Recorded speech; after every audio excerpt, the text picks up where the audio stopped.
Hello, hello, good morning, good afternoon, and good evening to the Flight Sim world. This is Viperstrike 95, and we are here. We're back with our around the world trip.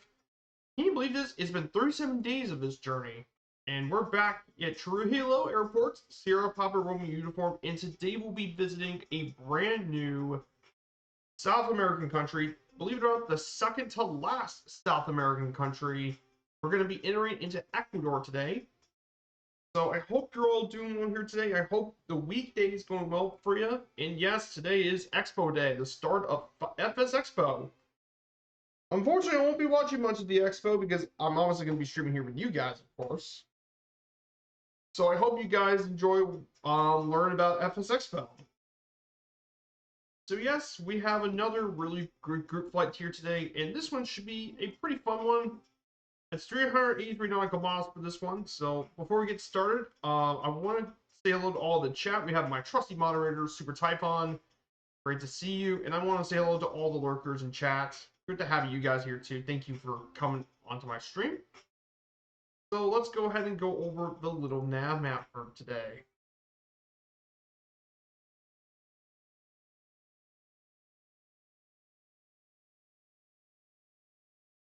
Go. So here's our nav map for today. We'll depart here at Trujillo.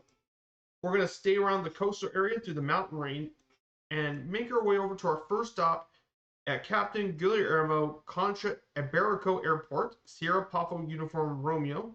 This is the city of Piura. Then from there, we'll head up northeast and we'll cross into the border from Peru to Ecuador. And we'll make our way over to the country's largest city at Guayaquil and land at one of the busiest airports in Ecuador, Sierra Echo Golf Uniform. And this is going to be our pit stop here in Ecuador for until we get to Sunday's stream as we fly over to beautiful Quito, which is going to be Sunday. Quito is an absolutely really cool city, rich history. So I can't wait to talk more about that when we get there on Sunday.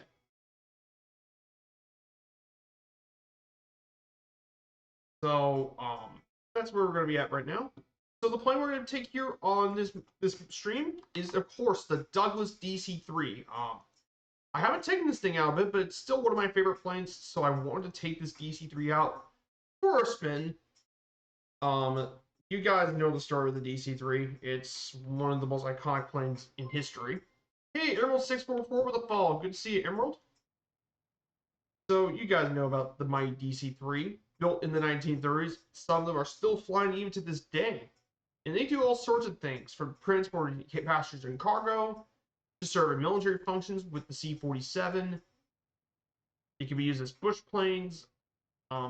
Super versatile plane. And it's got a rich history. So this is an obvious one. I even took one of these around the world last year as part of my Brittany DC-3 recreation. So it's very, very exciting to actually do this kind of journey. So let's get ahead and get this DC-3 started. So we're going to turn on the ground external power, beacon lights on. We're going to go ahead and deal with the engine power. We're going to tanks, flood tank, right main tank. Looks like the engine stuff pretty secured.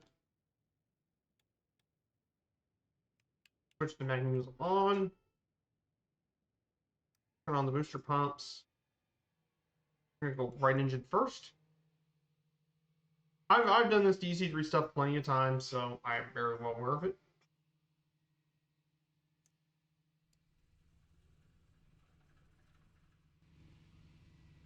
The good old DC-3. Can't go wrong with an old bird like her. Pretty easy startup. I'm going to go ahead and while we get this DC-3 thing started up, let's go over the flight plan. So I'm going to go ahead and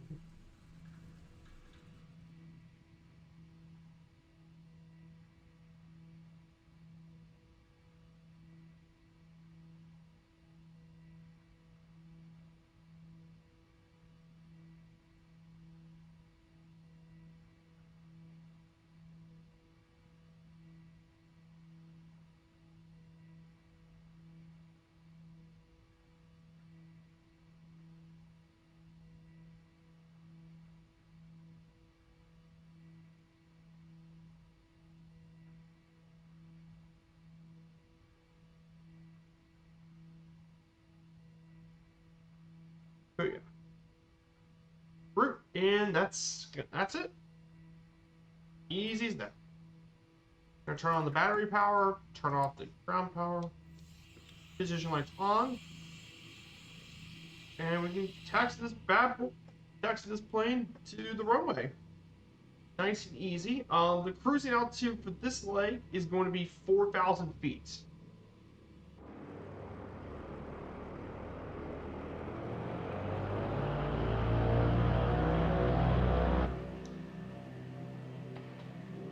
But yeah, the good old DC-3 is still one of my absolute favorites in the sim to fly. Oh, whoops, sorry about that. Oh yeah, this thing gets loud.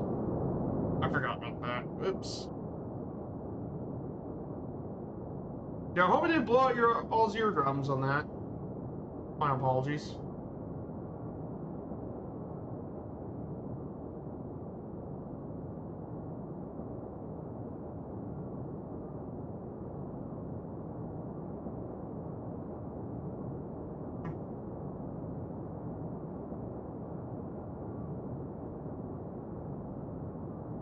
So we're gonna be flying. This is gonna be 383 nautical miles. So this should take us about 2 hours with the DC-3. Which again, I've had plenty of flying experience in this thing, so.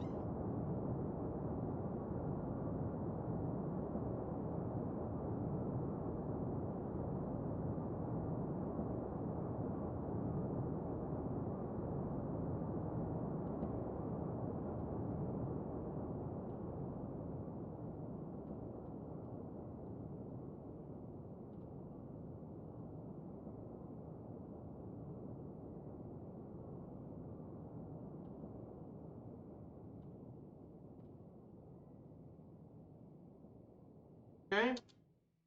Go ahead and put full speed. Okay.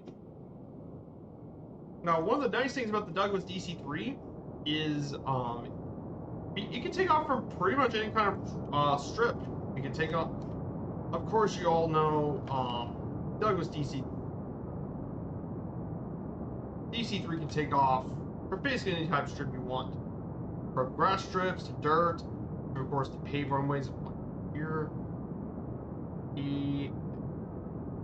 Go ahead and he's off. Our DC-3 is off the ground.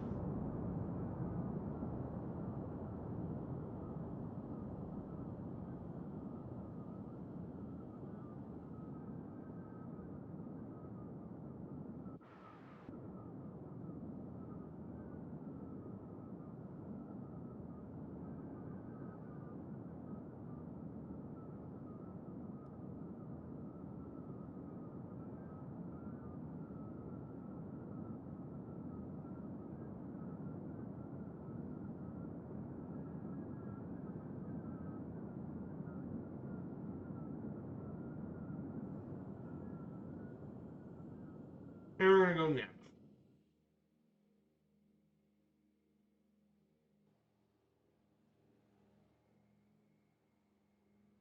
Look at our beautiful DC-3. Want a speed? I don't think speed's gonna be an issue. Speed's not gonna be a problem with this thing. I could put the supercharger on, but I don't need to right now. Here we are, the beautiful Douglas DC-3, and she's a beauty. She's an absolute beauty for sure.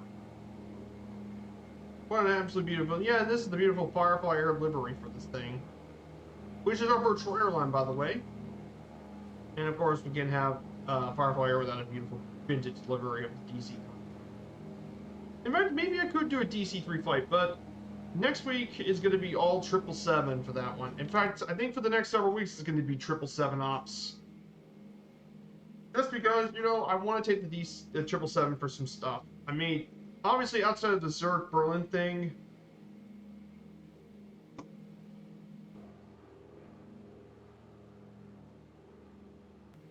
outside of that though, outside of Zurich Berlin, I may want to try some extreme landings and stuff and see if it's possible. Maybe I could try Zurich Berlin, but then maybe try Innsbruck with the 777 as a proof of concept.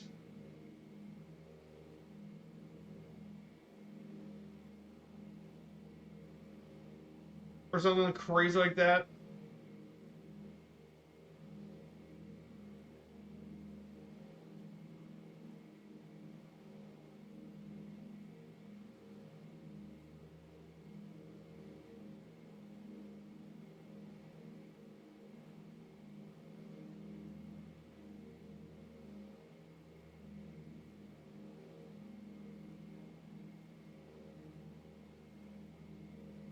Maybe it's just an experiment or something. Or La Paz. Oh god, yeah. La Paz? Yeah, that also might be a challenge, dude. That might be a good one. La Paz, that would be... Yeah, with the high altitude? Oh god. Yeah, you can't carry a full load. Yeah, La Paz would be a fun one to try. In a 777, because... I might have... Maybe I might have to do out Santiago or Lima out of there. That might be fun. Because high altitude stuff, it's already difficult enough for the 7.3 to take off in there. I don't even want to think about what happened when you put a 777 there.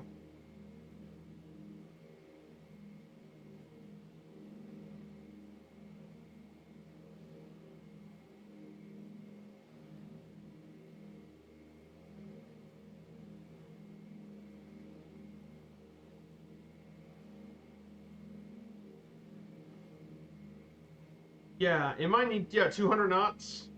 Yeah, it's gonna probably need 200.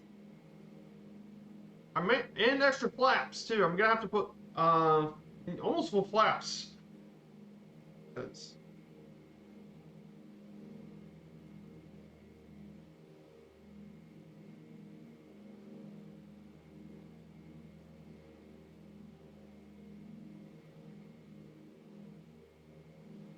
I mean, there are options too. I could do Pittsburgh. Pittsburgh could definitely work with the 777. Pittsburgh is definitely more than big enough for a 777. They take Dreamliner and A350 flights out of there.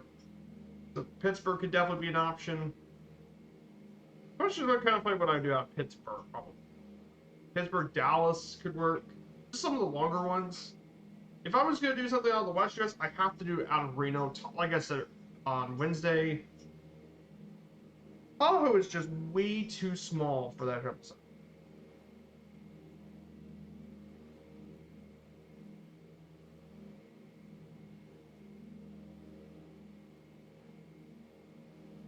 Huh.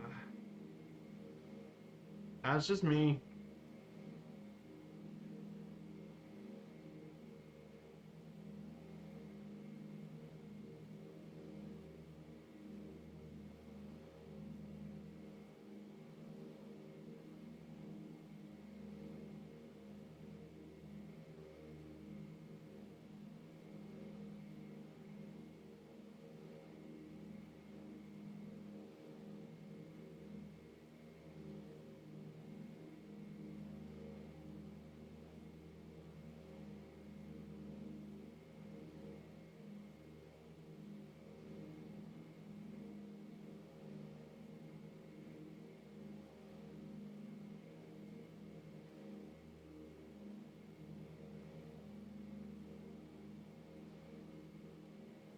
So yeah, guys, I hope you guys are gonna have a good weekend. I know FS Expo, so I'll keep track of see what kind of news is in FS Expo. That's what is going to be going on. So yeah, I did see the 777 trailer. It looks amazing. Can't wait for that 777. That was there on Wednesday. Was the 777 trailer? I did get to see it. Looks absolutely amazing, and yeah. And I mean, they got Korean Air, Air France, Swiss Air, Emirates. The main livery I'll probably be downloading is probably the Swiss, just because our hubs in Zurich.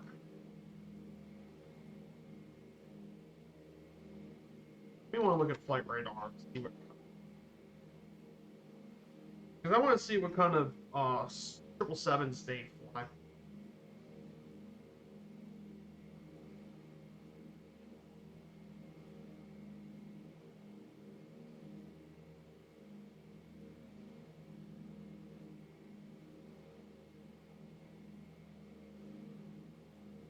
Swiss.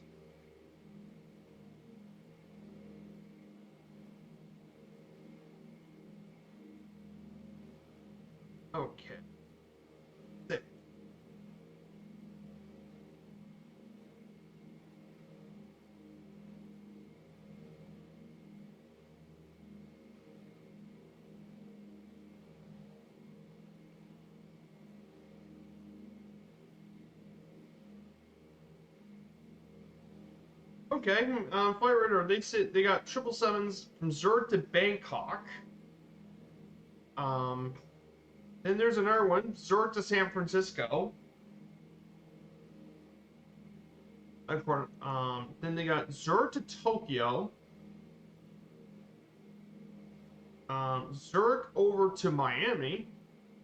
But I'm looking at the ones currently flying. They got Zurich to Chicago.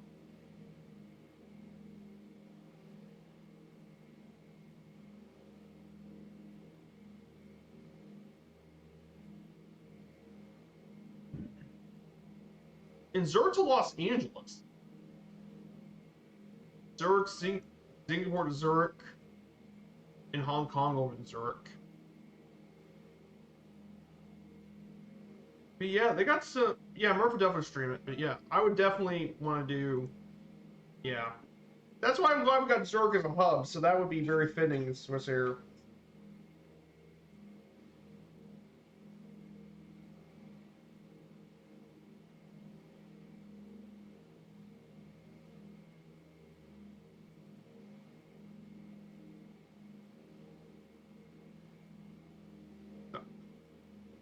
We're cruising at 173 knots. Go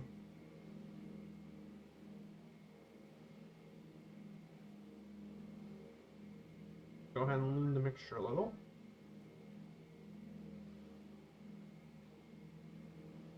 So let's go ahead and talk a little bit about Ecuador while we're up here. Booyah, Ecuador. So Ecuador, officially the Republic of Ecuador, is a country in northwest South America, bordered by Colombia to the north, Peru to the east and south, and the Pacific to the west. It also includes the Galapagos Islands, about 621 miles west of the mainland. The capital is Quito, and its largest city was Guayaquil, but that's no longer the case. It used to be part of by various indigenous people that were incorporated to the Incan Empire. Colonized by Spain, it gained independence in 1820 as one part of Gran Colombia. Though nowadays it's a sovereign state in 1830. Its population is around 17 million people. And it's really well known for being a very mega diverse country, thanks to all the rich plant and animal diversity, including that of the Galapagos Islands. So, really cool country. Ecuador is an absolutely beautiful country to fly over. I did fly over it on a previous stream from Quito over to Guayaquil, and I think that's what we're going to be doing on Sunday, is do the reverse of that plan.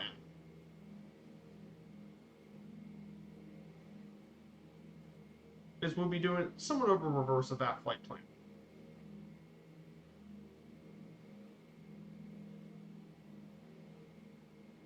Pretty cool stuff.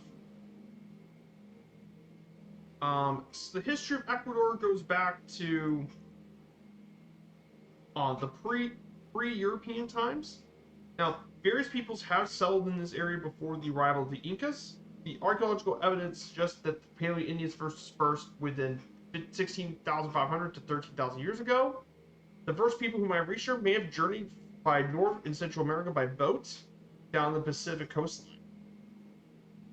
Many of these groups, despite their different languages, have similar groups and cultures based on different environments. For example, people on the coast had agriculture and fishing, while the people in the highland Andes developed a sedentary agricultural life, and the Amazon basin depended on hunting and gathering. Many civilizations arose here, including the Valdivia culture and the Machalita culture in the coast. The Quietos, well, that's where Quito got its name after, in near present-day Quito, and the Canary, which is near Cienega. When you get to the Andes Mountains part of Ecuador, life was much more sedentary. You had groups of tribes proper and formed villages, and the First Nations were based on agricultural resources and the domestication of animals. And eventually through wars and marriages, groups of nations formed different confederations. It wasn't until the Incas arrived, when they found these confederations so developed, it took them 2 generations of rulers to absorb the rulers into their empire. Toba Inca Yupanqui and Huayna Capac.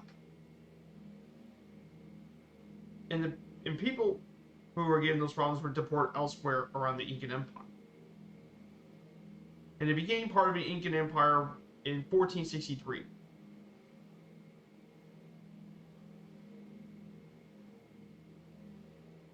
In fact, when the Incas made their incursions to coastal Ecuador and the Amazon jungles, they were found that both the environment people were more hostiles, whereas due to the fact that whenever the Incas tried to do them, indigenous people withdrew to the interior, resulting in guerrilla tactics.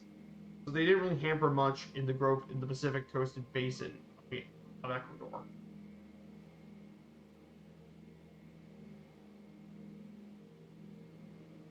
And then the Incans were involved in a civil war, with the untimely death of their heir Ninan Kuichi and the emperor from a European disease. It caused a creative power vacuum between the two, and eventually, led by a small band of Spaniards by Francisco Pizarro, they managed to actually integrate to the Spanish Empire.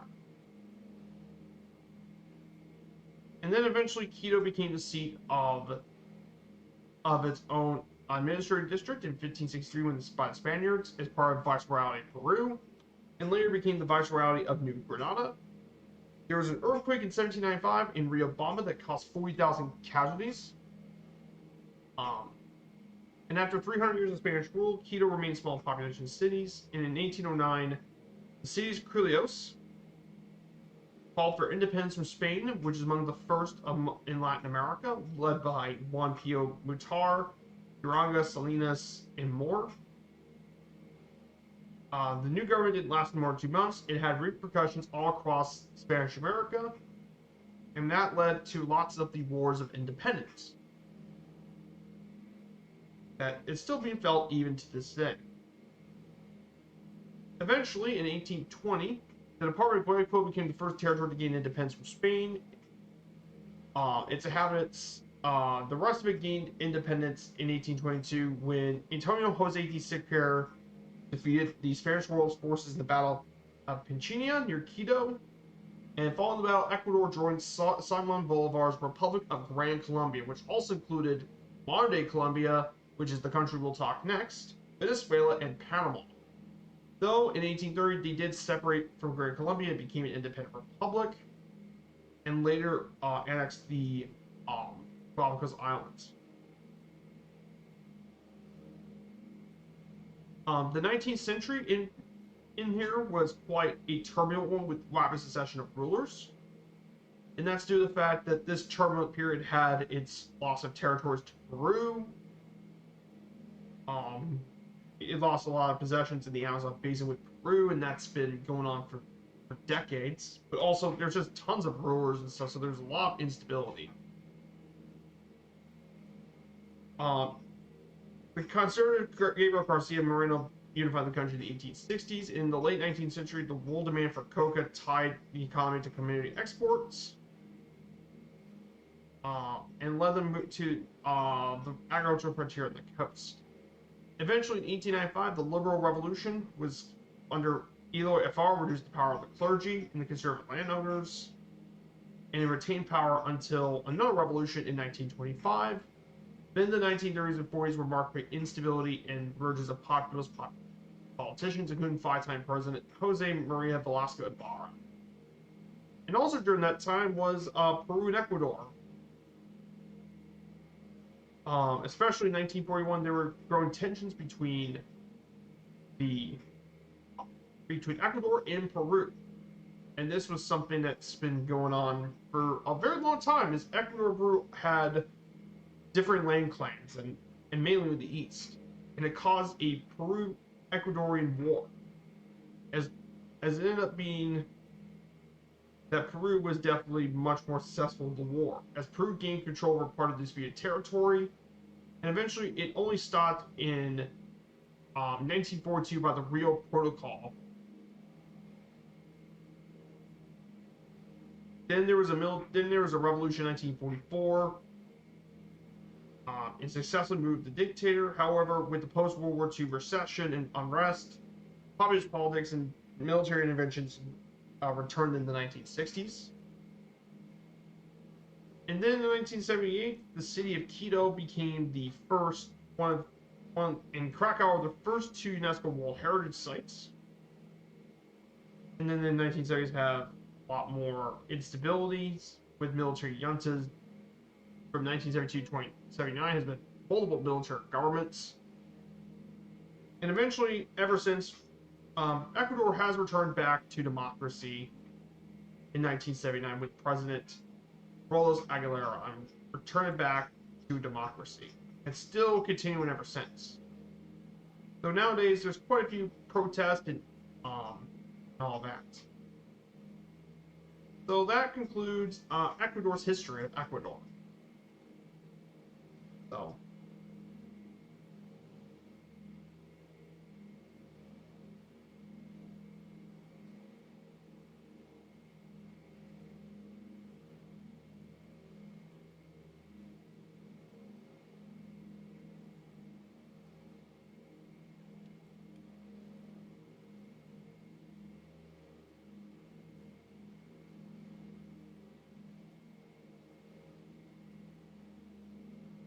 So yeah, guys, that is Ecuador's history. There wasn't as much about this as other countries for some reason. Apparently, that's how the notes were.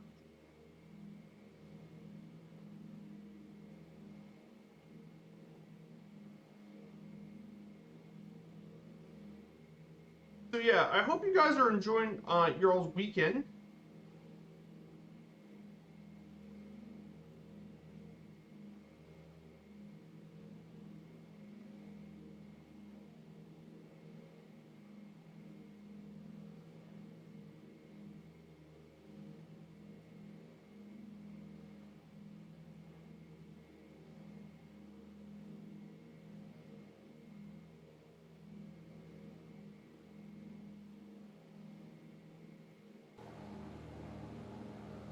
So, this is the exterior. I mean, look at the scenery here. That's pretty cool.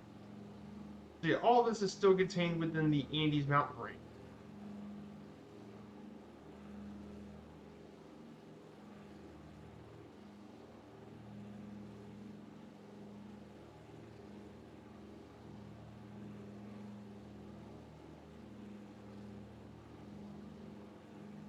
So, very nice scenery as well. I wonder if they're going to release some new information on FS Expo. I know there's going to be quite a bit of things going on for the seminar.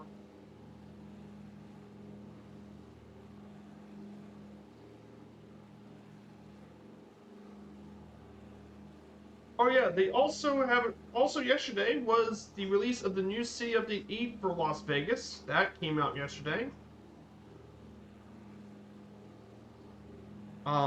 Which you guys know about the new city update, featuring updates to Las Vegas. They mainly added pro textures, more buildings, more programs in the area, and the iconic new spear.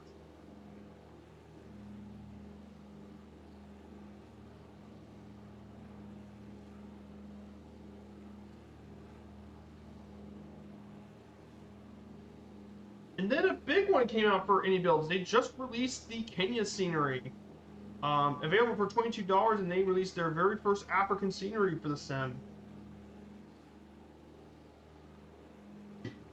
And I gotta say, it looks amazing. Now, I don't know if I'm gonna get it because I really enjoyed the freeware version, and that's really good. But if you guys really want to have a payware, this is an excellent option. Featuring handmade ground textures, true to life airport recreation, accurate model lighting, how a detailed model of all the buildings, objects, and more, up-to-date layout, official GX profile, LED optimization, late use of the latest MSFS SDK, full indie manager compatibility, and more. But yeah, it's great to see we finally got one for Nairobi.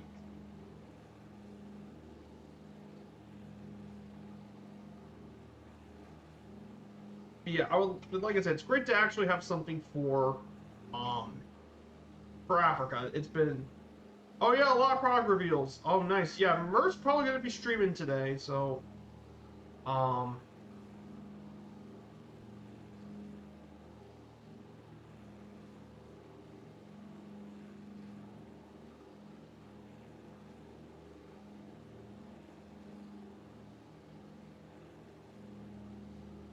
yeah, pretty cool stuff.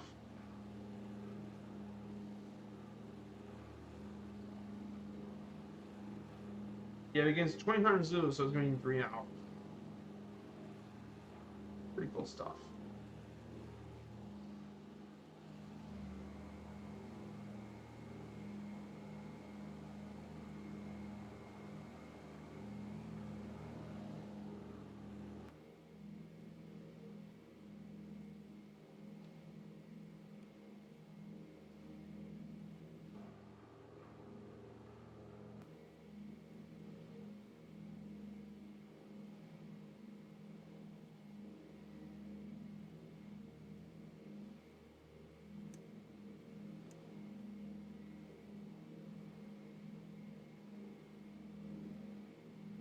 Pretty cool stuff.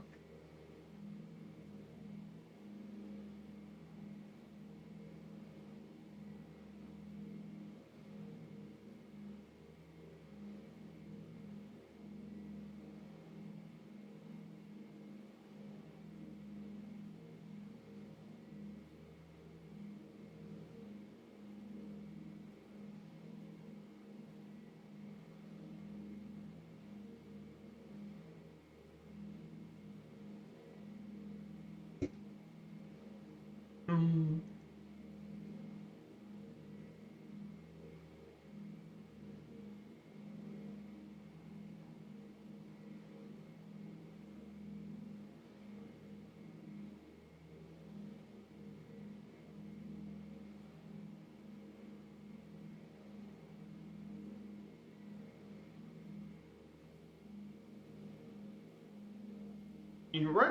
Imagine to our right, we actually have a lot of the Andes scenery. This is still part of the Andes right around this area.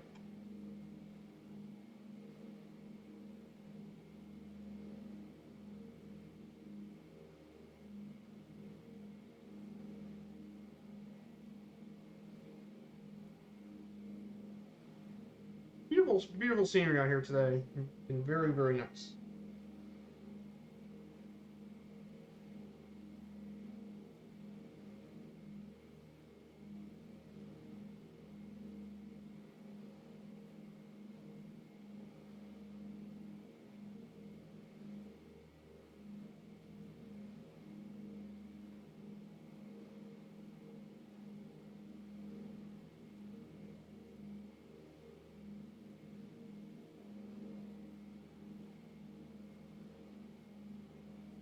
Just incredible scenery here today. So yeah, we're just 314 nautical miles away from our...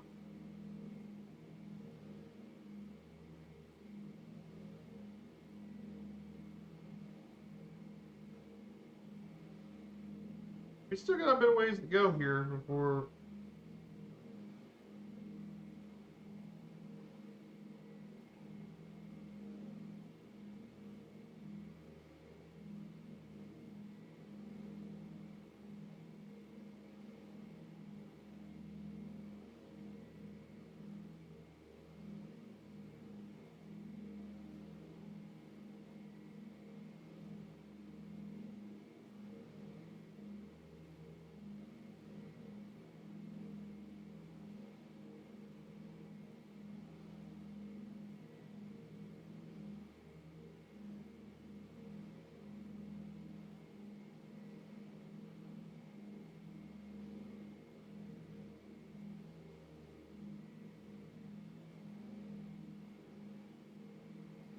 So,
So we're not. So I haven't talked about the city, but this is Chicaleo, which is not. It's gonna. We're gonna be approaching this city pretty soon.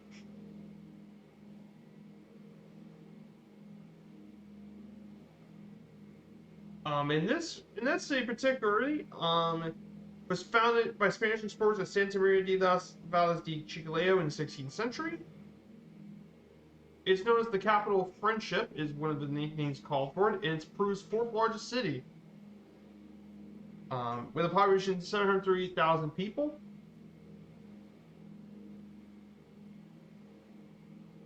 One of its most important areas is the Northern Wari ruins, which consists from the 7th to 12th century of the Wari Empire as well. So it's got an old piece of archaeological history. There's also the main park with its cathedral in the main square. And it's got a lot of great beaches and stuff too.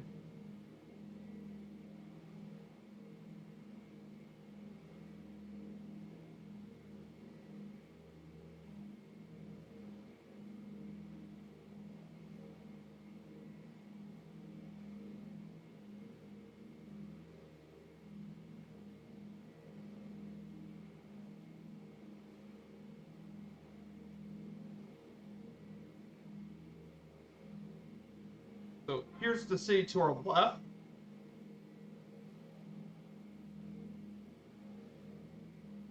How cool is that?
So, beautiful city right down here.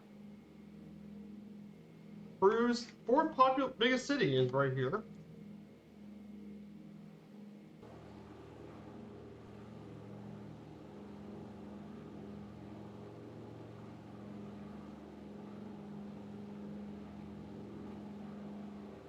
Beautiful scenery here, and there's the Pacific coast.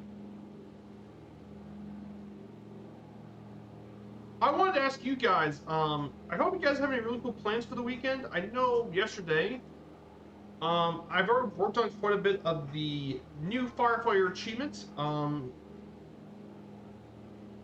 So, there's the FS Expo achievement, so I've been working on that. So I'm hoping to finish up the achievement today, after stream.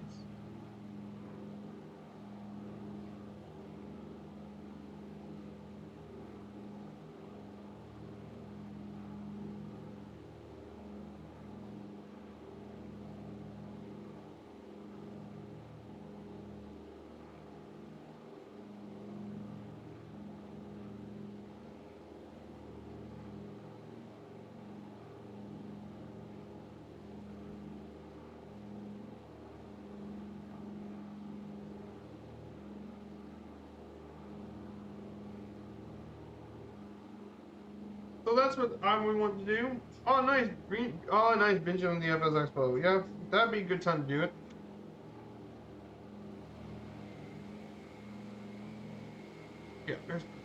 Yeah, I miss flying this DC-3. DC-3 is so nice to fly. It's refreshing that I get to fly this old bird again. It's been a bit too long since the last time I've taken the good old DC-3.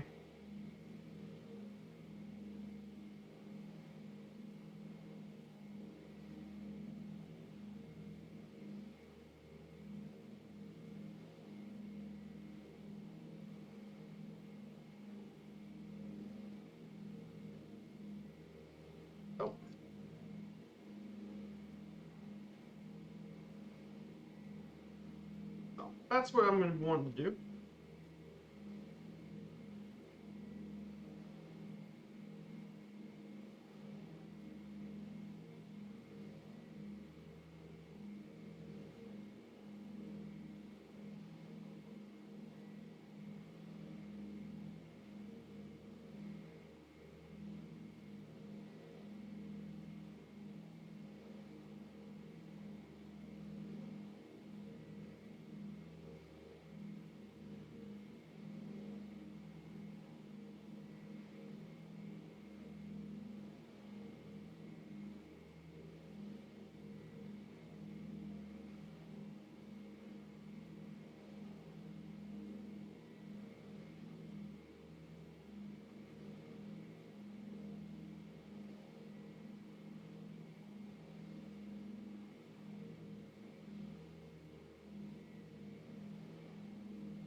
So yeah, that's probably what I'm looking forward to is that. But yeah, as an update for Firefly Air, I do want to have an update for that.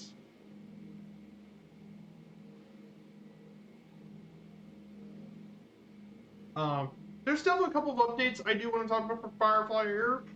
Our proud virtual airline, exclamation point, Foxtrot Foxtrot Alpha.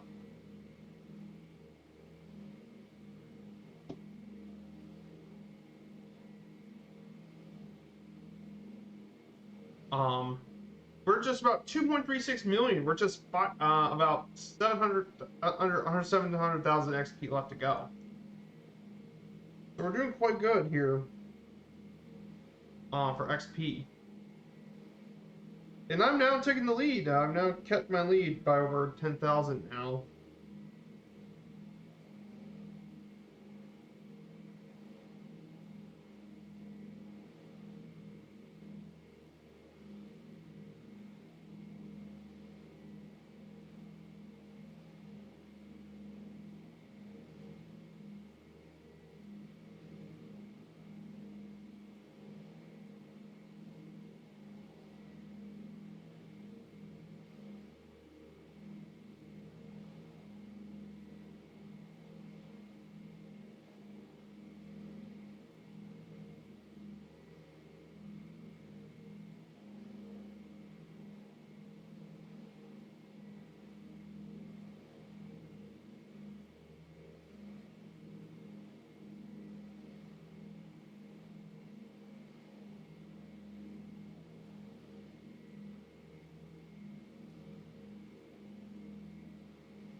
Yeah, there just isn't too much going on. Like everyone's at an expo, so there's not too much news for someone like me.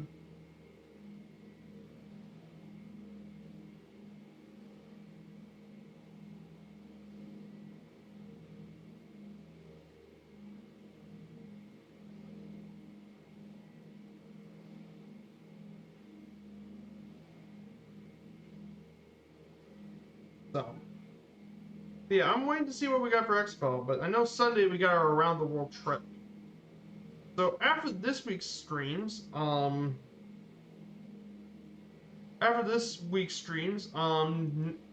next two around the world trips we're going to be in Colombia. We'll travel from Quito over to Cali, and then after Cali we'll be checking out Bogota and Medellin, two of the largest cities in all of Colombia. Before we make our final stop here at Sierra Kilo Lima Charlie.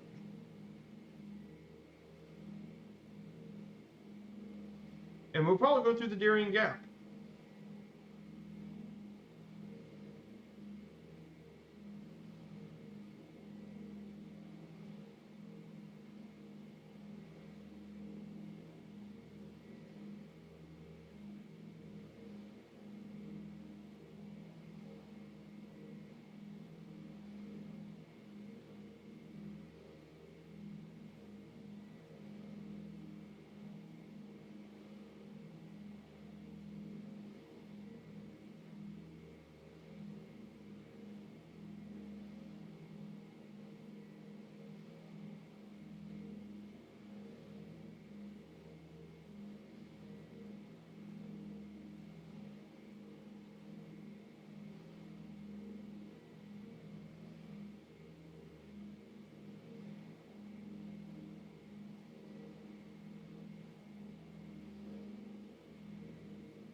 That's what's going to be going on within the next week or so.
There just isn't a lot going on since Expo. I know they're going to have some huge reveals. I wonder if they got something really cool.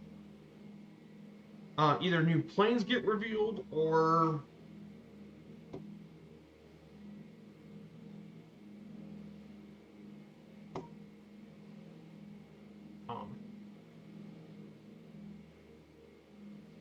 but yeah, I did make it mention, Chad. Maybe we leave Murphy Gibbo in Vegas. So I can take control Firefly Air because I have a few ideas that I want to improve for the airline.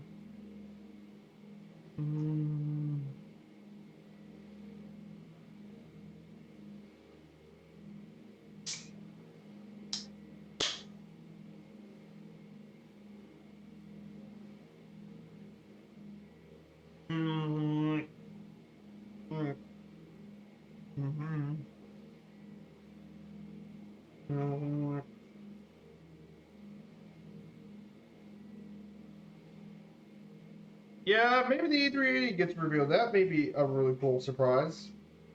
Maybe the A380 finally gets a chance to be revealed to the world. Now that would be something pretty cool.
coming to the coast.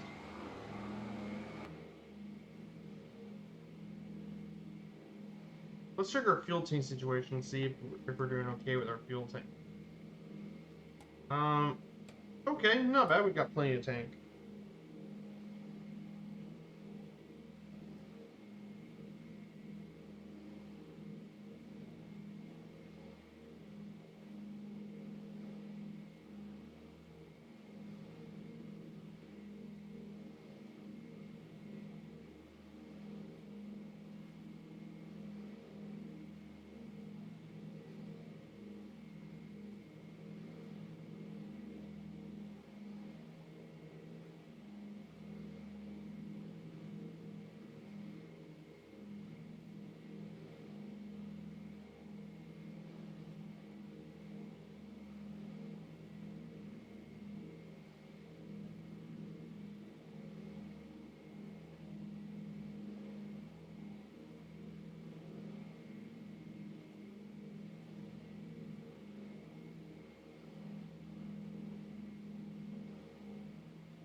So, we are around 247 nautical miles from our final destination, and in turns to our first stop, we are just 16 nautical miles from our first stop, so we should be here in around 30 minutes for our first stop of the day. So we're doing quite good on time, for sure. Yeah, the good old DC-3. I remember I used to take this thing around the world.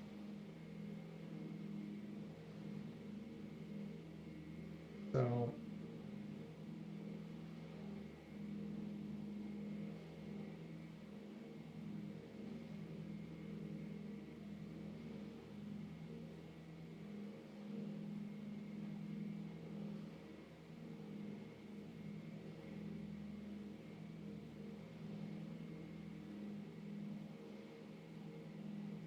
Mm-hmm.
There'd be a lot of really cool stuff going on.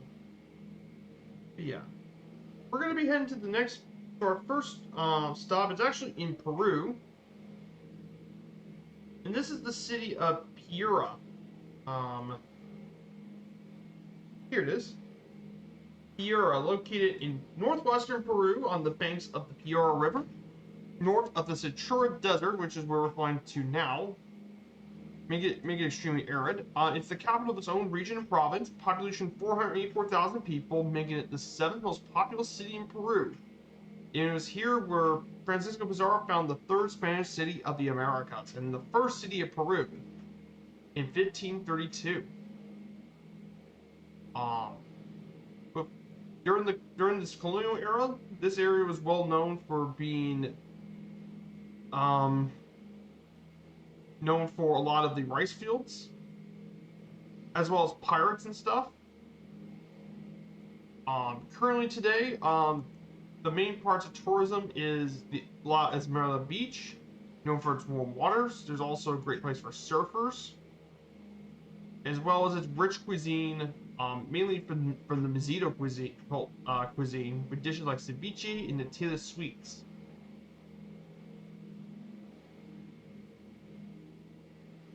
Um,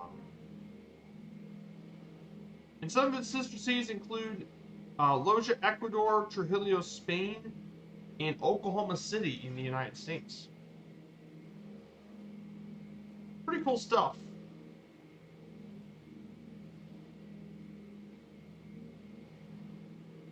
And of course, our airport is going to be PAF Captain Guillermo Concha Iberico International, the main airport of the city. And it's served with one destination to Lima. Lima, because obviously this is Peru's main airport. Got an 8,200-foot runway.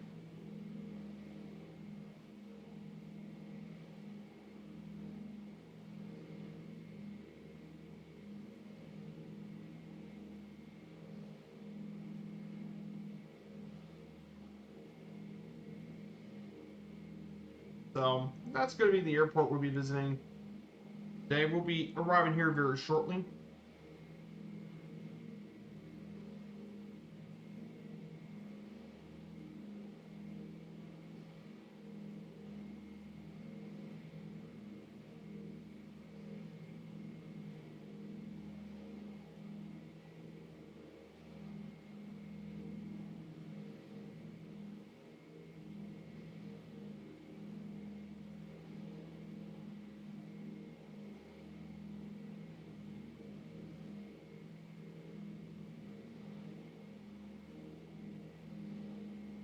I don't know, maybe I want to do more of the virtual airline streams in the future.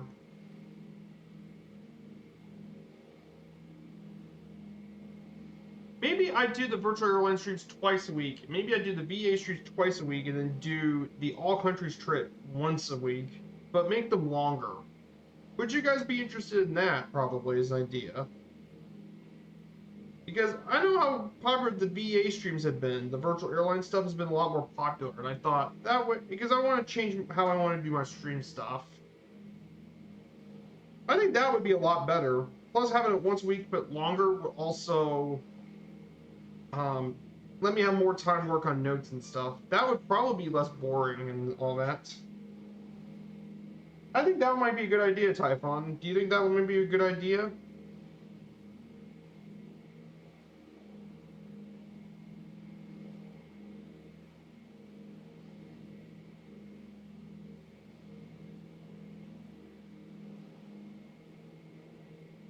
That might work. Yeah, that might work too. But I think that would probably be better.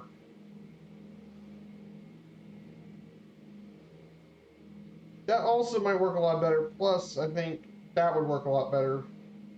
Plus, I think having a short time would compensate for me doing the streams twice a week, so that might be a lot better.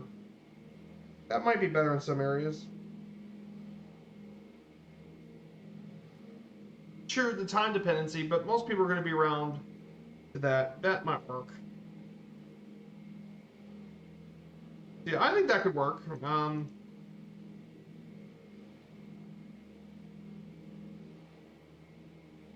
Yeah, I may fly to Hawaii anyway. Actually, I'm gonna probably go through. I'm probably not gonna go. Maybe I do fly to Hawaii, probably. But I do want to get to Japan, so I want to go through Alaska again, since I want to fly like to Sapporo and all that. So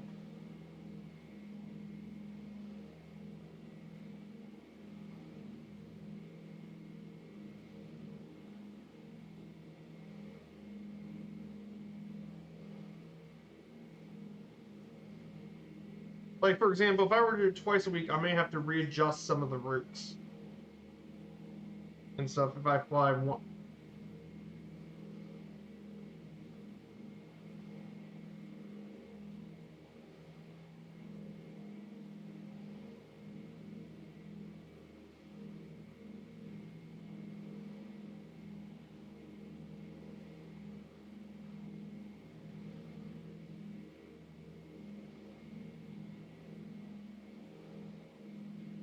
Yeah, I think that could work.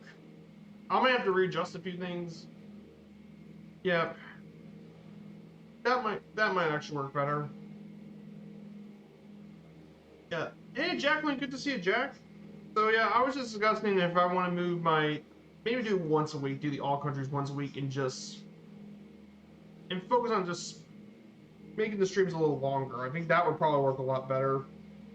Because as nice it is to actually do twice a week, I think I would be happier doing the virtual airline streams twice. That would make me a lot happier. Plus, we get to actually do more.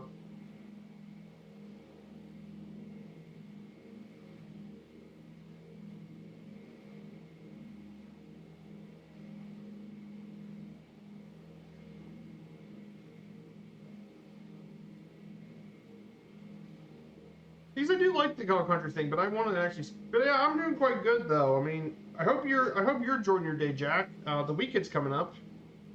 So yeah, FS Expo's this week. So interested to see what kind of news they reveal later today. In reveals, because I know they're going to reveal quite a bit of stuff in FS Expo. Ah, nice. Where are you flying to, Jack? We're currently in Peru right now. We're about to head into Ecuador.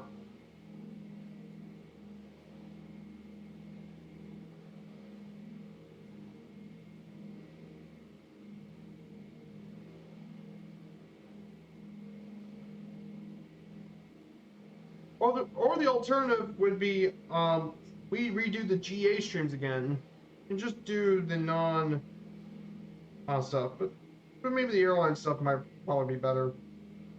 GA is still nice, and it's still part of my channel, but.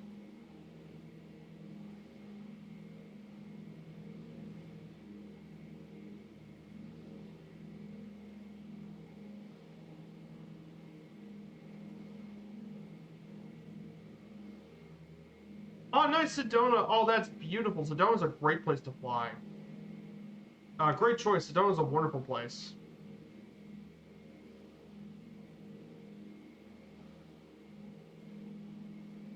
Sedona's beautiful. That's a great destination to fly. Can't go wrong with Sedona. That's an excellent place to fly. The red rocks and all that. I mean that's definitely very pretty. I wish I could visit there at some point in real life.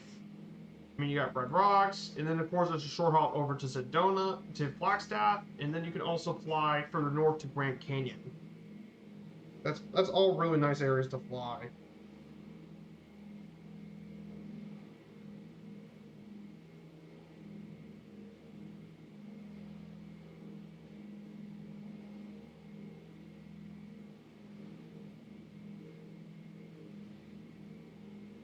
Oh, nice! Your family lives in Flagstaff. Oh, cool. That's awesome to hear, my dude. I heard Flagstaff's quite pretty up there, in Arizona.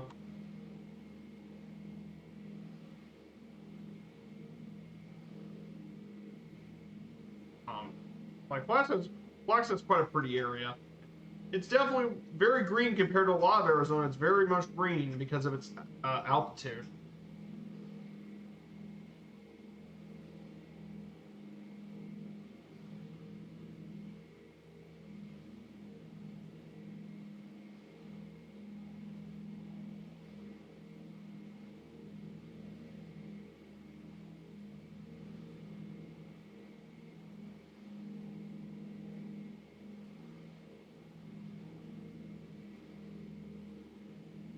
But yeah, very cool about Flagstaff.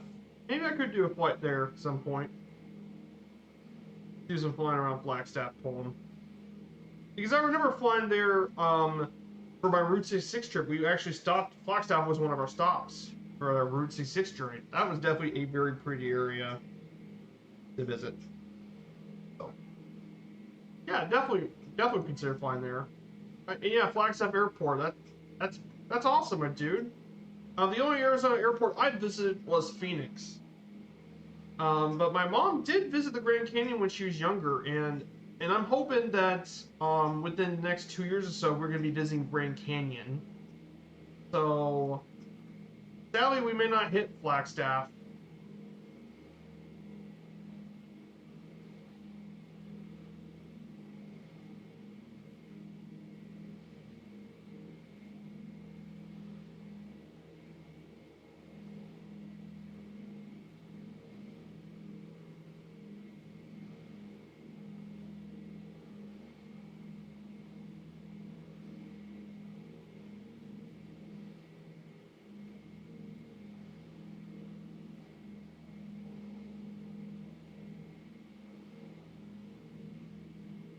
pretty cool stuff. Oh yeah, FS24. Yeah, I'm pretty excited for FS24. I'm curious to see more news about it, but I am very, very much interested in FS24.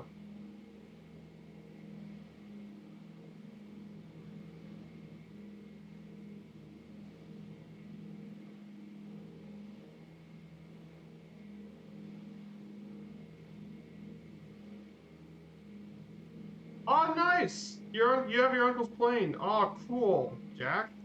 That sounds awesome to have your uncle's plane. That sounds awesome. But yeah, we're about to reach our first stop here at Peoria Airport.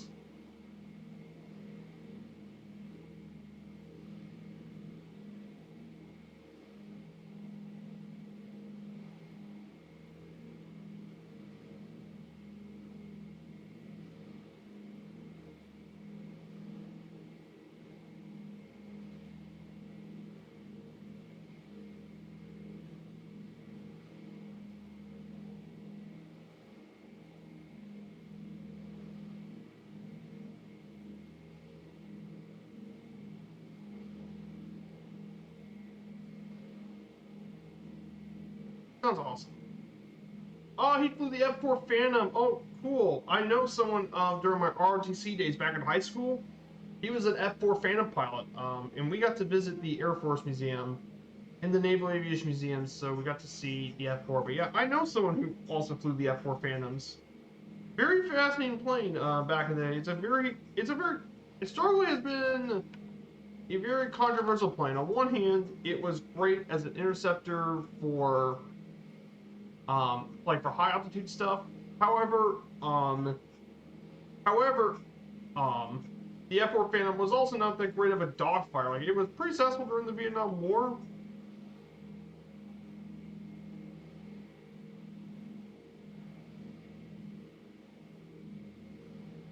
But it wasn't super maneuverable, so yeah, the F4 Phantom, very interesting plane, very rich history.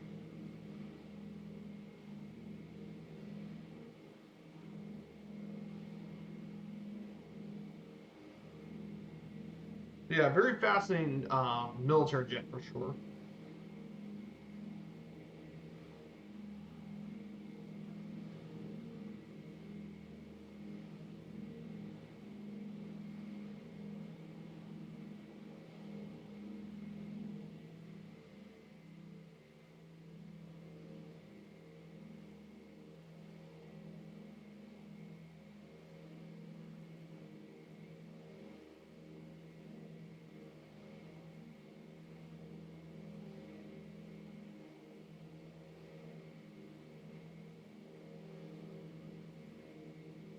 Oh yeah, in the FA-15 B1 Lancer.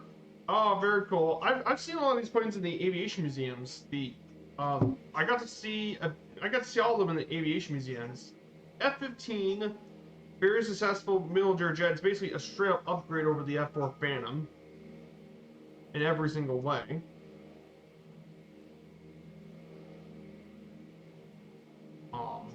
The F-15 Eagle, absolute beast of a jet fighter. B1 Lancer, very innovative. Even it's ahead of its time with its swept wing design. You can change its wings and all that. And so is the SPR-71 Blackbird for basically similar reasons, because that plane is also pretty much ahead of its time with its Mach 3 speed. And of course, the B-52 Stratfortress, it's timeless. In fact, it'll probably outlive many of us. B-52 Stratfortress.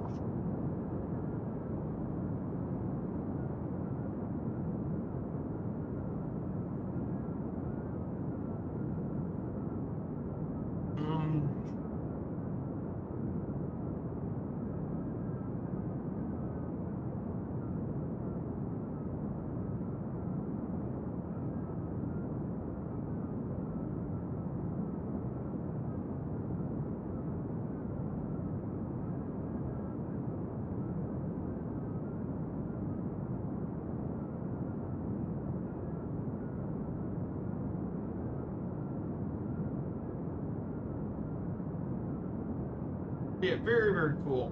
Love learning about all the military stuff. Like, I'm not really a military guy in the sim, just because MSFS just doesn't have as much military sort of support as like DCS, for example.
We'll stop here for our first leg of the trip. We stop here at Sierra Papa Uniform Romeo. This is our first stop of the day.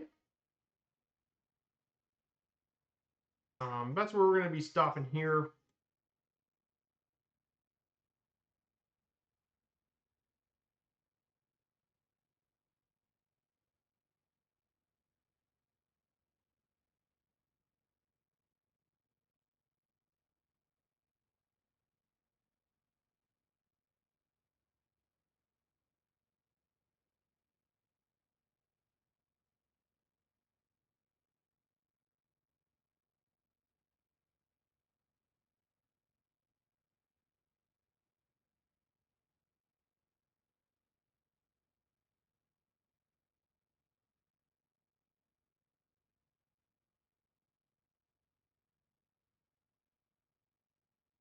We'll just stop here briefly if you guys want to join on in.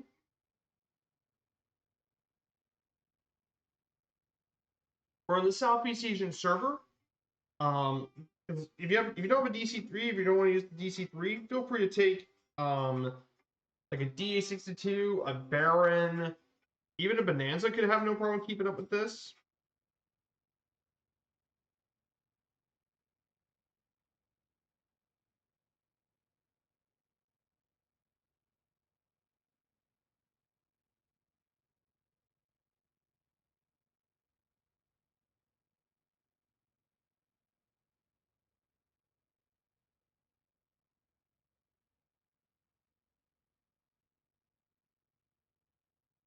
So, hey, good to see you, Von Keebler. Nice to see you. Thank you for coming on in. So we're going to go ahead and prepare for takeoff here. Back up. We're going to go ahead and prepare for takeoff. We're going to go for our second and final leg. Our cruising altitude for this leg is going to also be at 4,000 feet.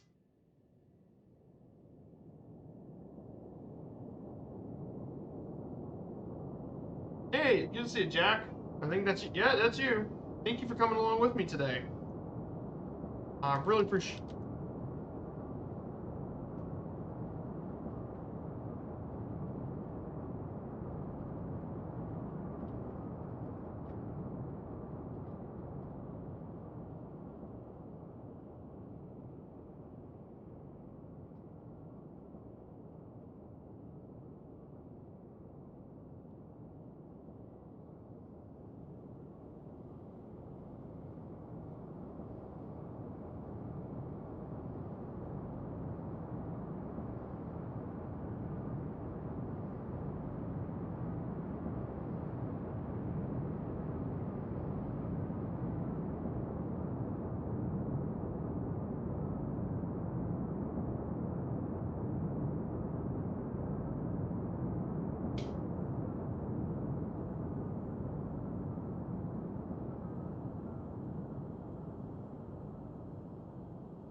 Awesome.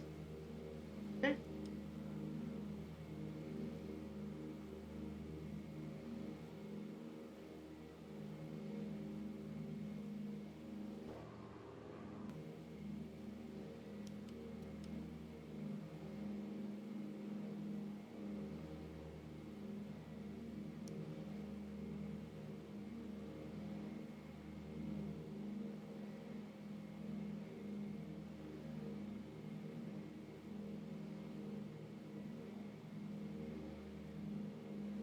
Yeah, it is actually bigger than you think. I did get to see a DC-3 back in Bowman Fest, back in 2022. It is surprisingly pretty big.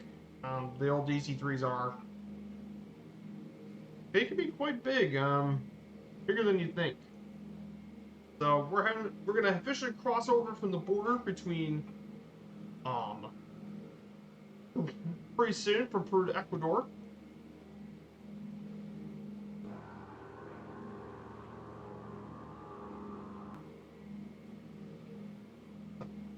We'll get there pretty quickly.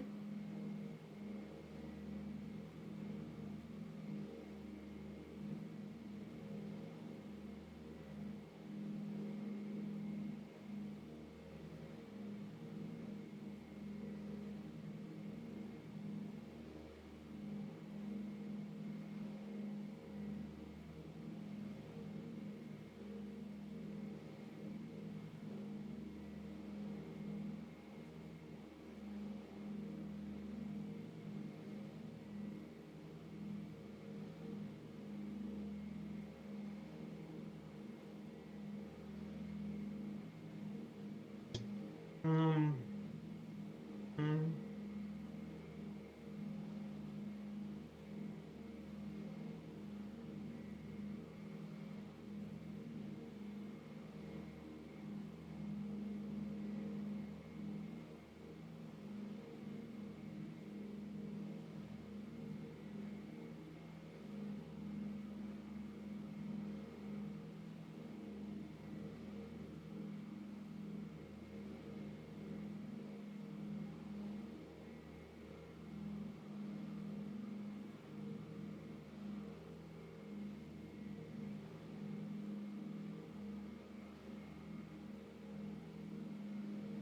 Yeah, it can be quite loud on the DC-3 engines. It can be quite loud. Now, it's not nearly as loud as its turboprop variant, which is the Baser BT67. And I would like to see that in the sim as well. The good old BT Basler. I would like to see someone bring that to the sim because it's the modern turboprop variant of the DC-3.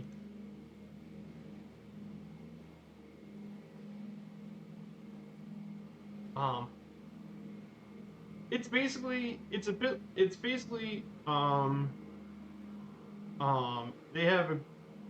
they have a long range fuel tank which increases the range, but basically it's a bit longer than normal DC-3. It's fast, considerably quicker than a DC-3 cruise speed.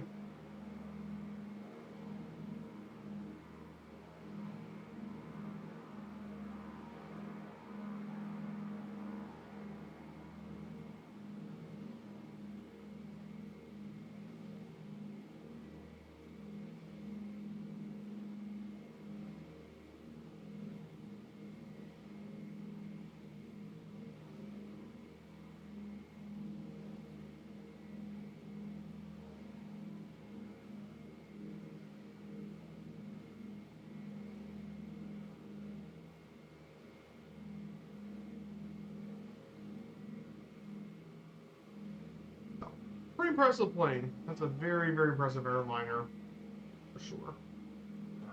So we have Von Keebler. We have Jack Link with us, and that's awesome to have someone fly along with me. It's been a while since that's happened.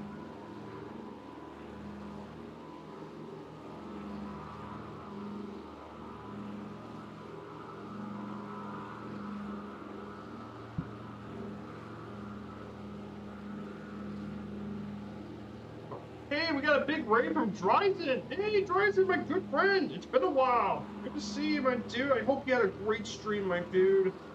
Dryzen, welcome on in, Dryzen and viewers. This is Viperstrike 95, and we're doing our all countries around the world trip today. This is day 37, and we're actually heading to Ecuador. We're heading to our next stop here at Guayaquil. So welcome on in, everyone. Great to see you. Dryzen, I hope you have a great stream, and you guys don't know about Dryzen. He's a longtime friend of the community. Close friend. Nice to see you as well.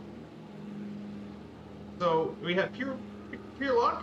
Good to see you. Dryzen is here as well. Hey, Jack Link says he flies the F-16. Oh, the Fighting Falcon. That's a very nice jet. Very, very underappreciated jet. I know it gets overshadowed by both the Hornet and the F-15 Eagle, but Man, that's a very, very cool jet. The Might F-16, the Fighting Falcon. Been a very successful plane in multiple air forces, including that of Israel, Jordan, Greece, Egypt, and South Korea have used the F-16s. They've been tons of different variants.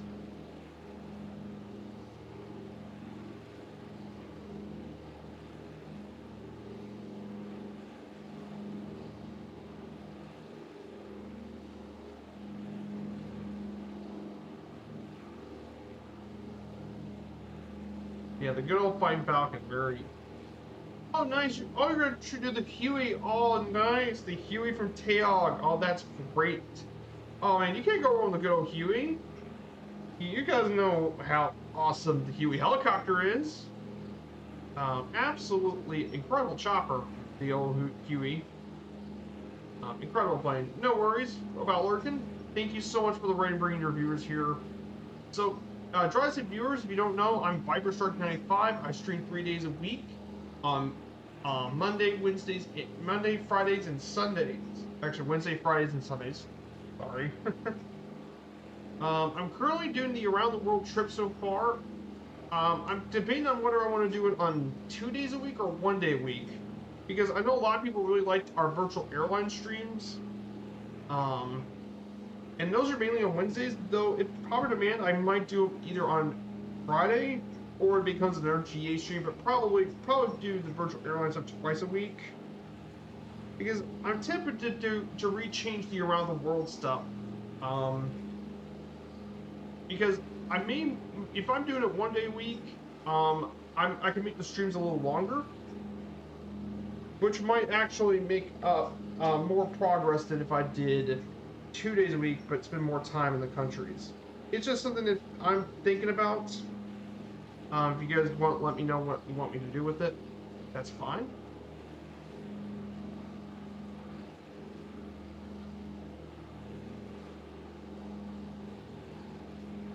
So, send a request in case I want to know fly again. Oh, really? Here we go. I accept your request, Jack. I'm more happy to accept friend requests, so more happy to accept that. Yeah, we're in a Mighty DC-3 today. If you guys don't know anything about the Douglas Corporation DC-3, basically it's one of the most famous airliners to ever exist. It served from general aviation to being an airliner to serving in World War II as the C-47 Skytrain, and despite being made in 1935, some of these things are still in service in many areas of the world. I mean, it's outlasted some other very famous airliners, even from the jet age. It's even outlasted them, as incredible as it seems. And I even took this thing around the world last year as part of our Britlink DC-3 around the world flight. So, incredible plane with an incredible history as well. Absolutely love it. It's an all-time classic. Incredible plane. Yeah, the scenery here in this part of Peru is definitely pretty nice. Though it was much nicer on last Sunday when we went through the Huaraz and all that. The scenery was just absolutely gorgeous.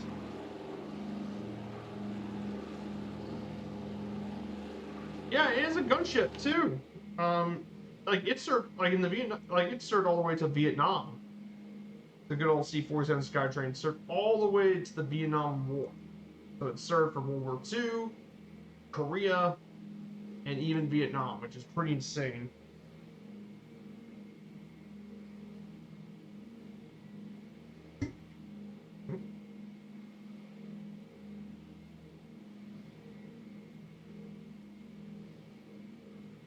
This is a super versatile plane.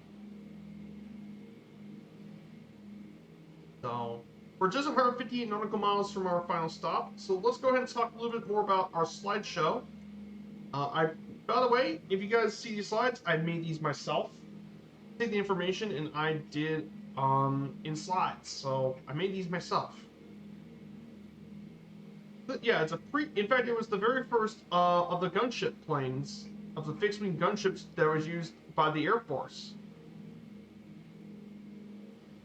So originally it was, um, first it was the C-47, then it became, after that became the Fairchild AC-119s,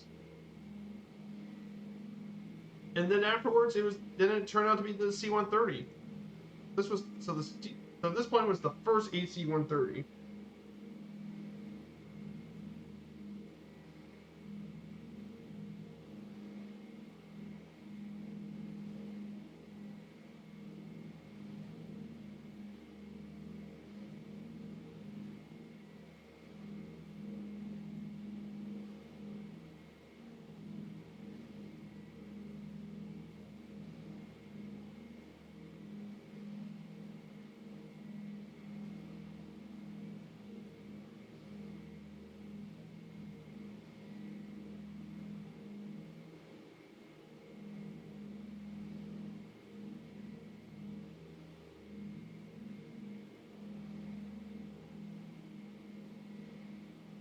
So very versatile kind of plane.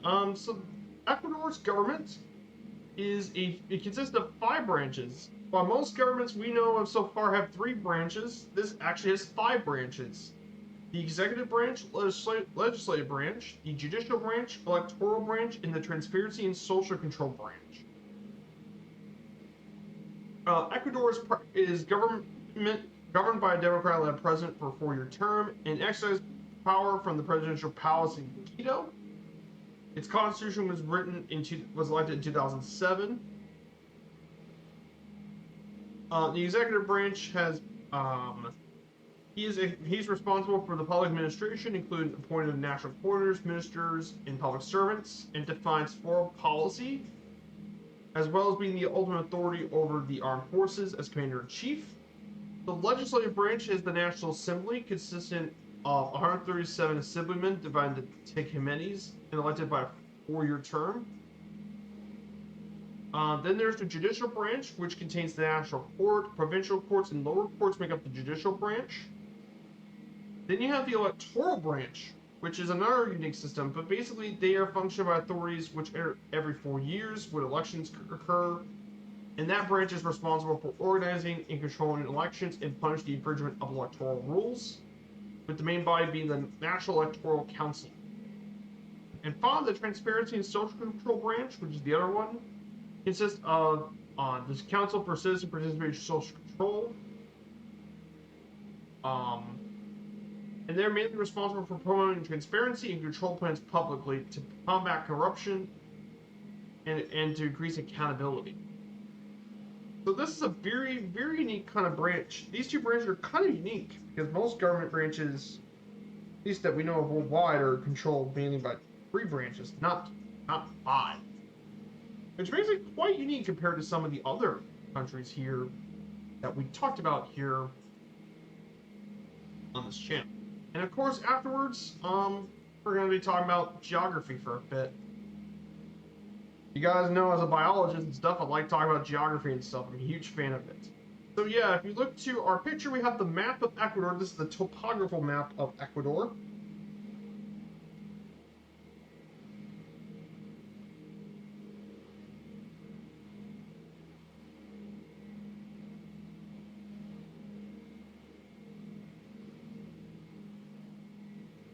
And it's the unique topography. You can definitely tell it's split to 3 major. There's 4 main regions. The first region is La Costa. Well,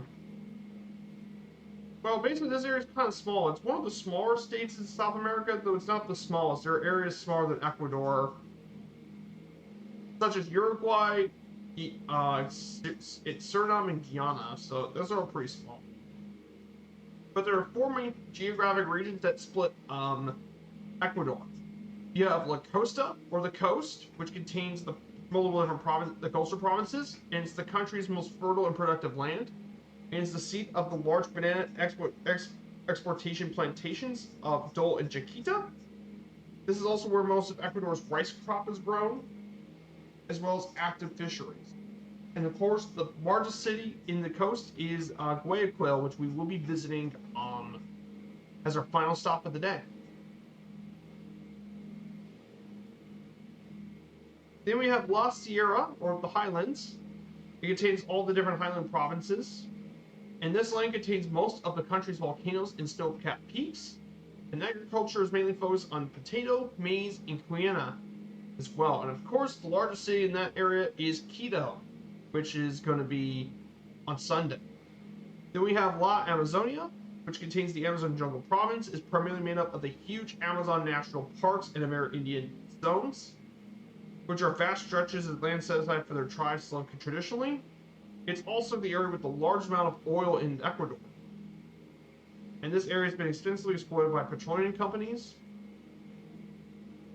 And finally, we have the La Region Insular, which contains the Galapagos Islands, which are around 620 miles west of the mainland Pacific Ocean.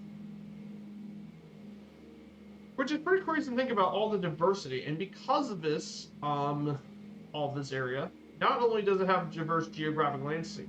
Oh yeah, the tri-motor is quite fun too. I like the tri-motor. I know there's going to be a new tri-motor out. I think there's a newer one out that's really good too. That's quite good and fun. Really, really nice. Very, very nice area to fly. So I'm going to go ahead and take a quick break for a bit so we can take a look at the scenery out here.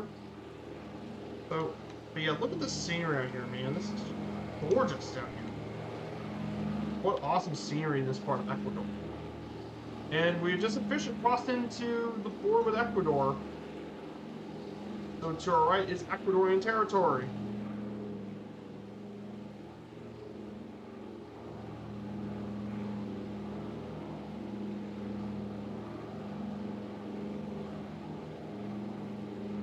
What beautiful territory here, guys. This is stunning.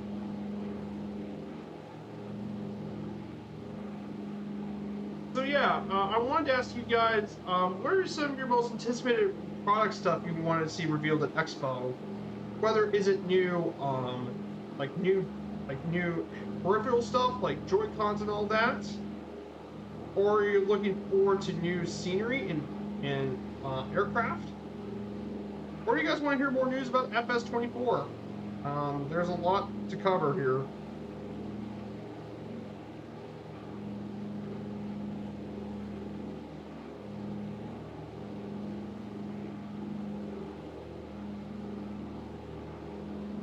There is a lot to cover here today.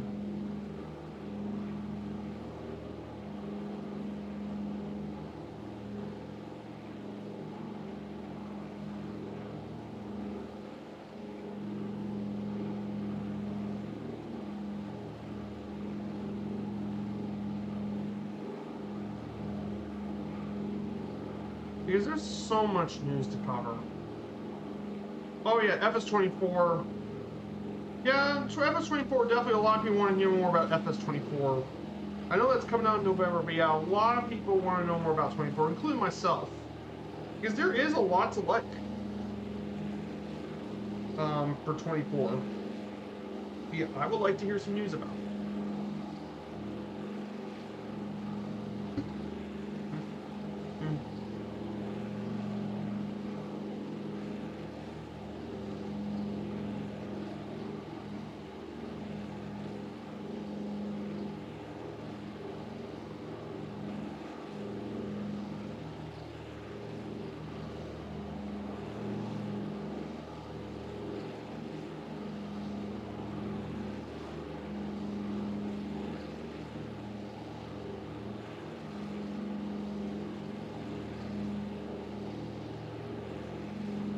Looking forward to a lot of that stuff.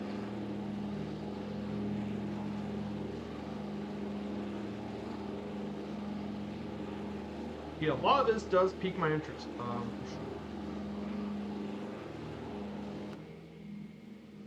sure. Yeah. I wish I could have made it to Vegas this year, but unfortunately, for me, the cost and stuff didn't work out, so I'm not making it to Vegas, sadly.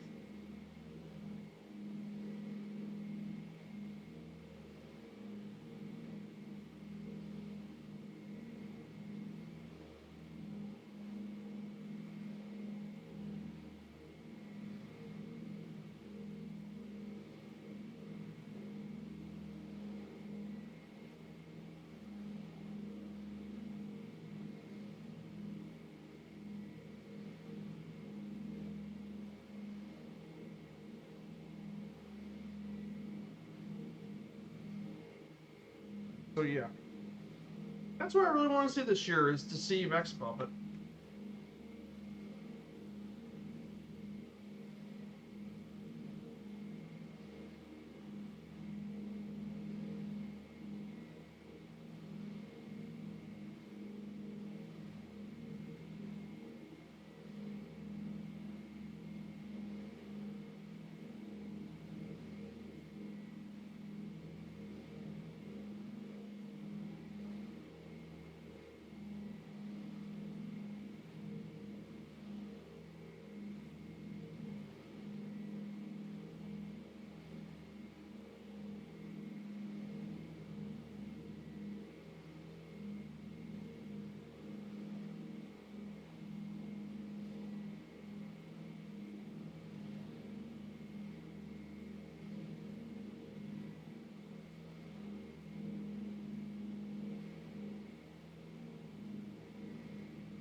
Very cool stuff. Um,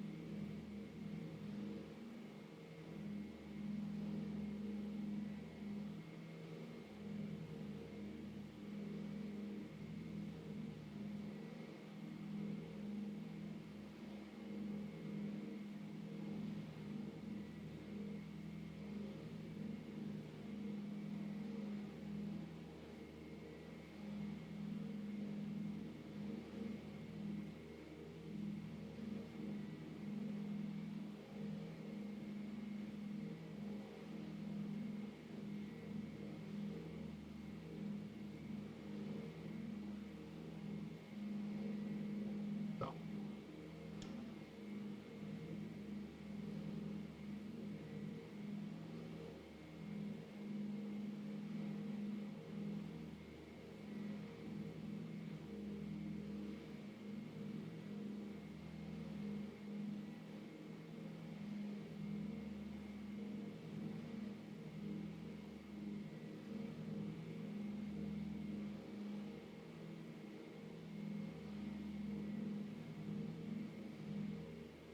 But yeah, the scenery here is just outstanding. Look at the scenery, guys. Just incredible scenery. We're just right near the mountains and all that. That's amazing. So we're just right in the northern part of between Peru and Ecuador. We're just 111 nautical miles out. So because of it, it's not just diverse in terms of geography landscapes. It's also a diversity of different climates. And this is reflected not just in geography but climate. And Ecuador's got a wide range of different climates. For example, in the mainland, you have to the east, you got the tropical rainforest, and then right in the middle of the country, you have between temperate climates and the alpine polar tundra right in the mountainous region. Then the central part around the coast, you have a variance between tropical climates, tropical savanna, and even arid desert around the coast.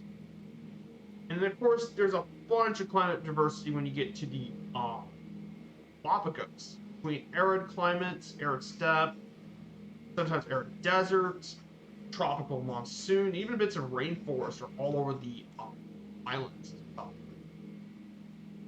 So you have tons of different varieties. The Pacific coast is tropical climates, severe rain season. Mountain year-round in the mountain valleys is pretty mild. The highlands is temperate, relatively dry, and the Amazon basin shares a climate of other rainforests throughout the entire country. But the thing I'm most interested in, and I think a lot of people know this, is the biodiversity in Ecuador, and it's one of the 17 megadiverse countries on the globe, and according to Conservation International, is the most biodiversity per square kilometer of any nation on Earth. Ecuador has 15% of the world's bird species in the continental area, and 38 more in the Galapagos. There's more than 16,000 species of plants, 116 species of endemic reptiles, 103 endemic amphibian species, and over 6,000 species of butterfly. You guys should probably know the Galapagos is where Darwin's theory of evolution was birthed, and in itself a UNESCO heritage site. One of the most unique areas, one of the most unique things about Ecuador is that in its constitution, it recognizes the right of nature, which is the first constitution in the world, which describes inherent rights with ecosystems and species, similar to that to human rights.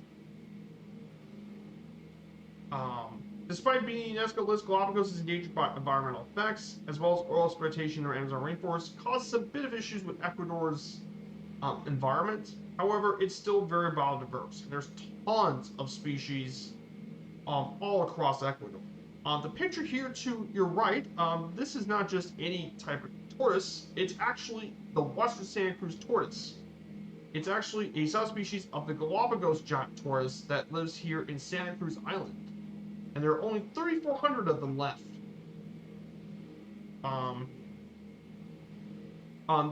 They're well-known characterized for their black oval carapace that's domed in the front.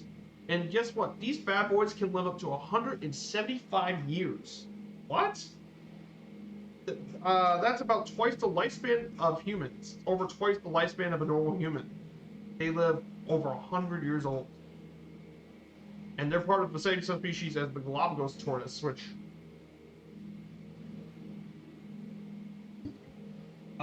crazy tortoises, they can get quite big.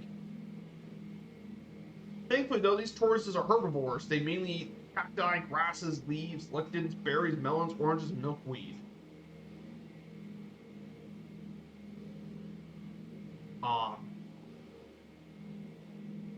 But I mean, there are tons, and believe it or not, they're way bigger than your normal tortoises. They're some of the larger tortoise species on Earth. But I mean, there are a ton of them.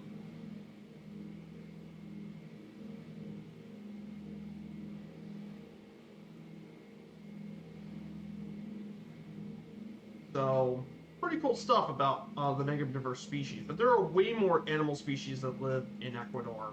And I mean, there are a ton of them.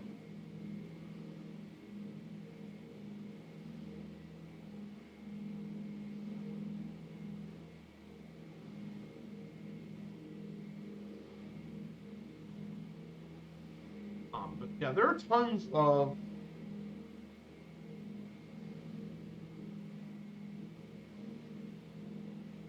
but of course there is the whole Galapagos area too. There are tons of wildlife, and that's just on the Galapagos Island.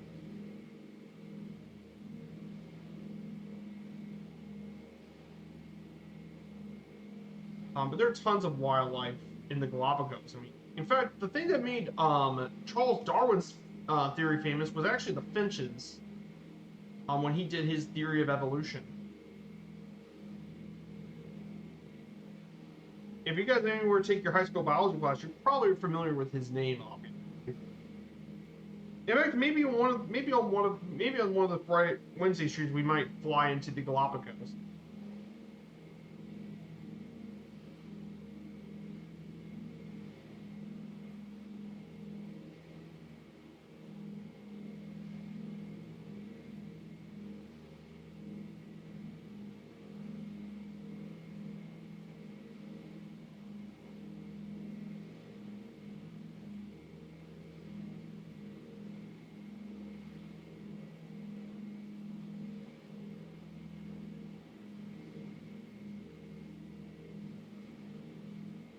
animals. I mean, there's tons of them.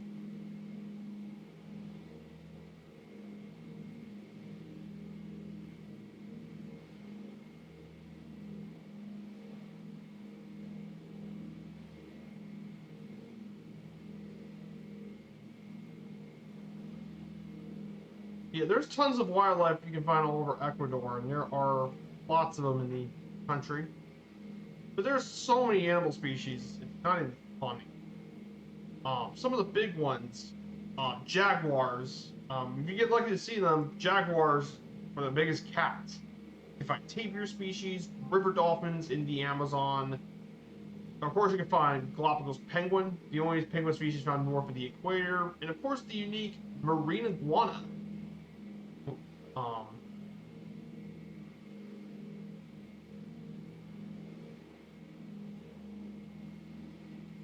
but tons of unique animal species.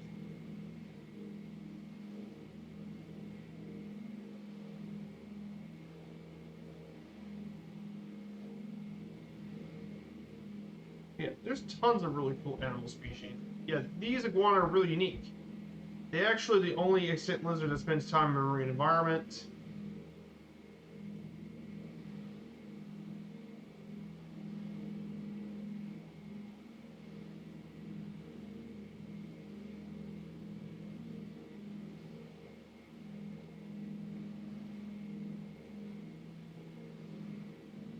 Called Darwin's finches. Yeah, that's the bird species I mentioned. Darwin's finches.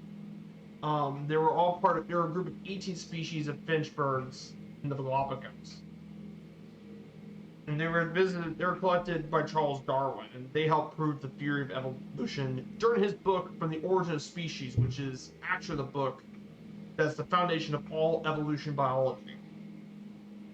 And this is when he spent time on the island, and you can see his finches play a big role in scientific thought. Even though modern research has shown different beak evolution, but if it wasn't for Darwin's book, I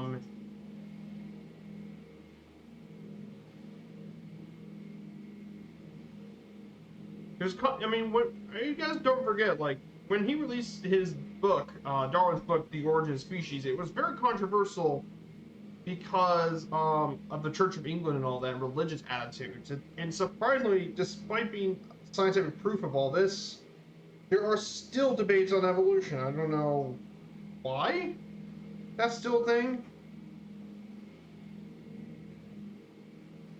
but yeah, that's. But the big part is Ecuador plays a huge role in the history of biology, which is a field I actually graduated with. So this is why Ecuador is a very important thing.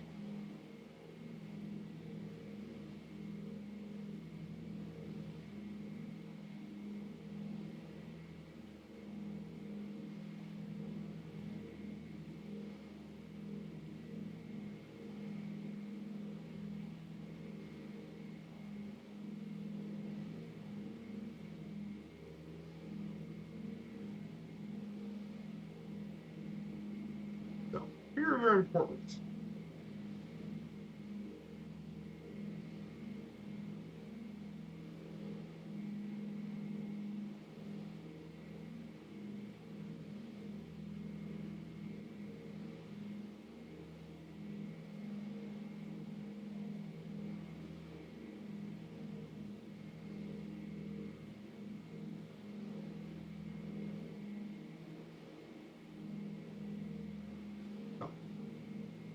That covers the the government and geography part of it. I'll cover more of the information on Sunday because the rest of it's going to be agriculture, economy, agriculture, tourism, transportation, and more. I'll cover the rest of that stuff on Sunday. That's what I'm probably going to be doing.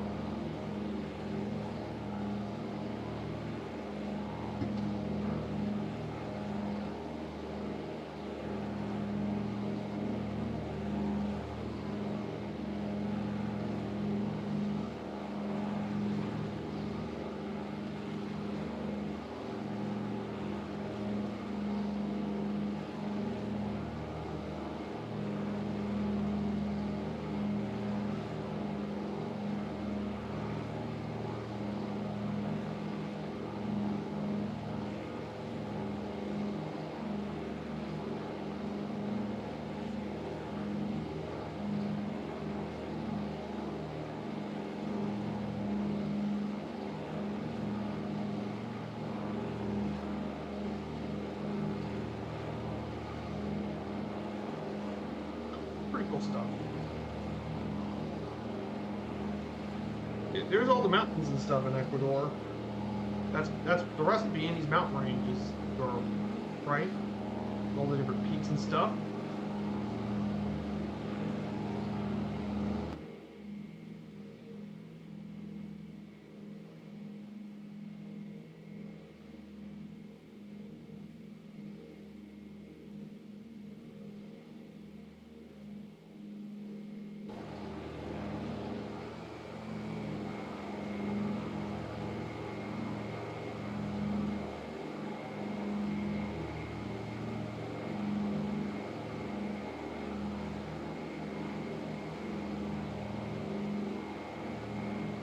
Pretty crazy stuff.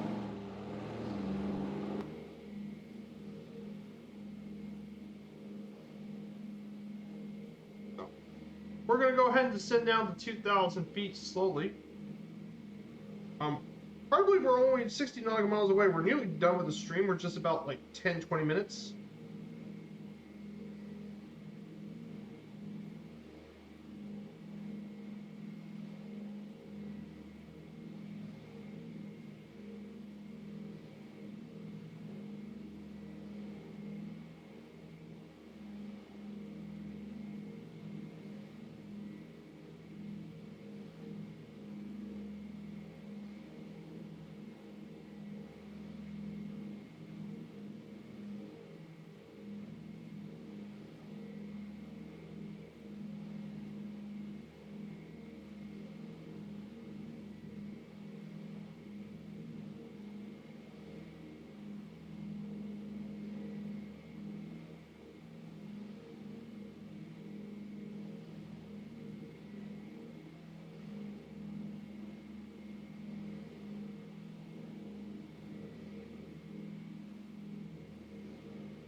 So let's go ahead and talk about Guayaquil, Ecuador, which is Ecuador's largest city.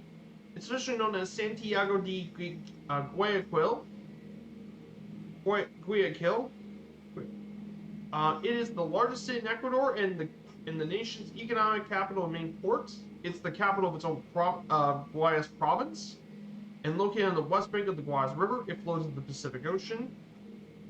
The origin of the name was not discussed, though it has been pre-Hispanic, and it was founded by the Spanish in 1534.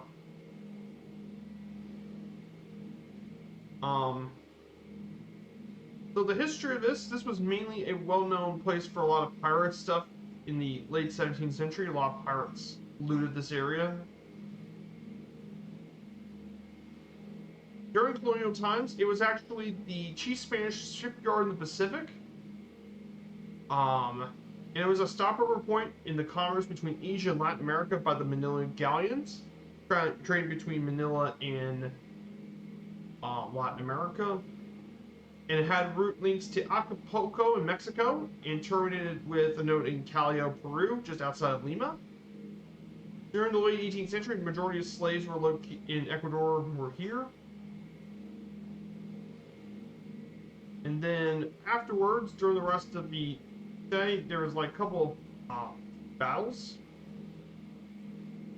And mainly the big part of the city's economy has been formal and informal trade, business, agriculture, and aquaculture, with mainly small and medium businesses.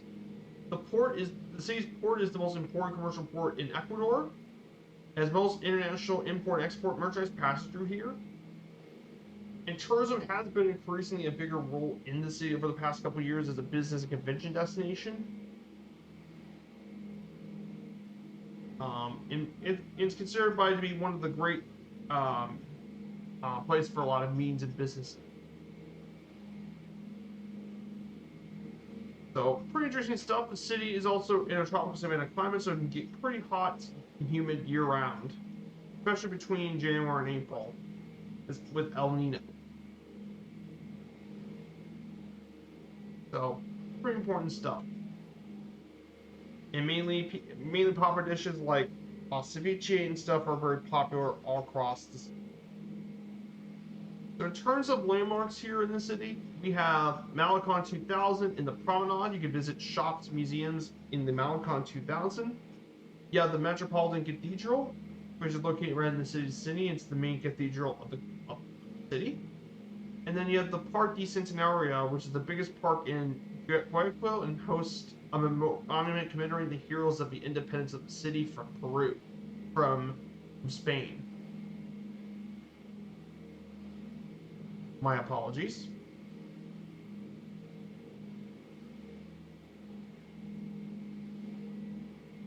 And then finally, for the main airport is Sierra Echo Golf Uniform, and that is Jose Joaquin de Olmedo International. It's the second busiest in Ecuador after Quito. It was named after a notable Ecuadorian poet, Jose Joaquin de Olmedo, who was also the first mayor of the city and former president of Ecuador. This airport has a runway of 9,100 feet. It can accommodate a Boeing 747 and A340-600. In 2014, they enlarged the domestic area, and the airport can be capable of handling 7.5 million passengers a year. In 2022, 3.7 million people visited this airport in 2022. Though before COVID, it was much higher than that, I believe. But it has destinations include Madrid, Miami, Santo Domingo, Bogota, New York, Quito, San Cristobal, which is Galapagos, Lima, Amsterdam, and Suenica for the destinations that come out of this airport. So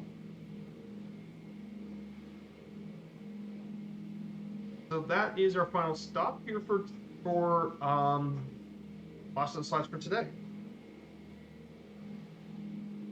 So we'll get here pretty soon. So yeah, we're approaching the flatlands of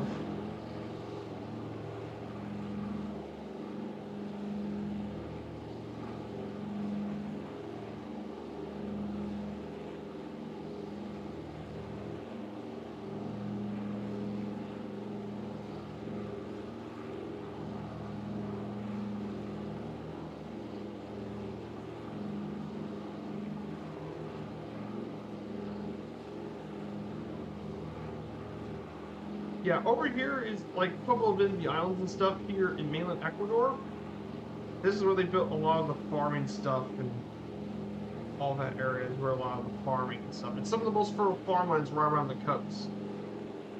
There are other cities around the coast, like Manta, for example. There's Manta, there's Salinas,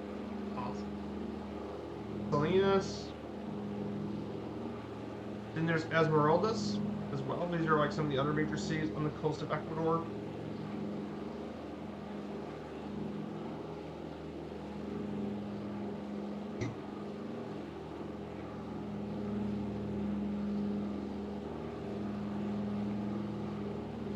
So pretty important stuff.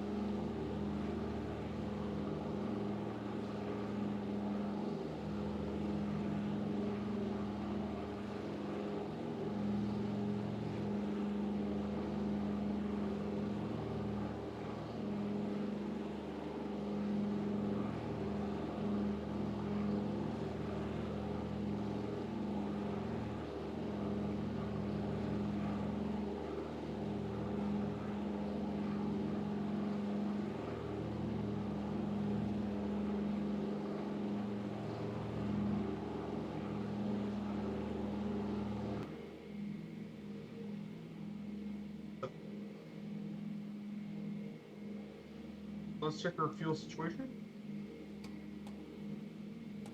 I think we have enough fuel to get there, but I'm going to go ahead and switch tanks.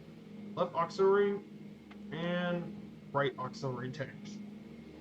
Deploy.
So yeah, guys, thank you so much for coming on to today's stream. As always, I hope you guys enjoy your week.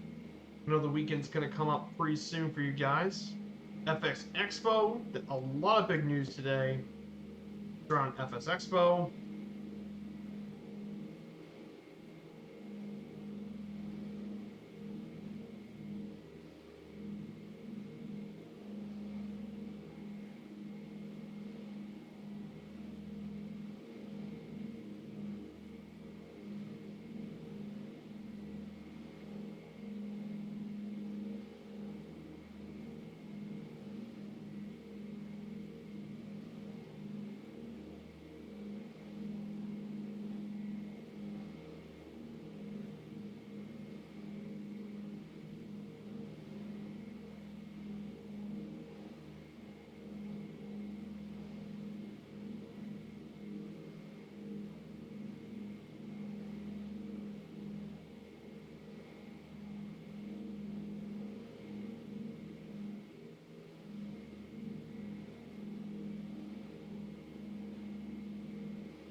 Yeah, pretty exciting stuff. Um,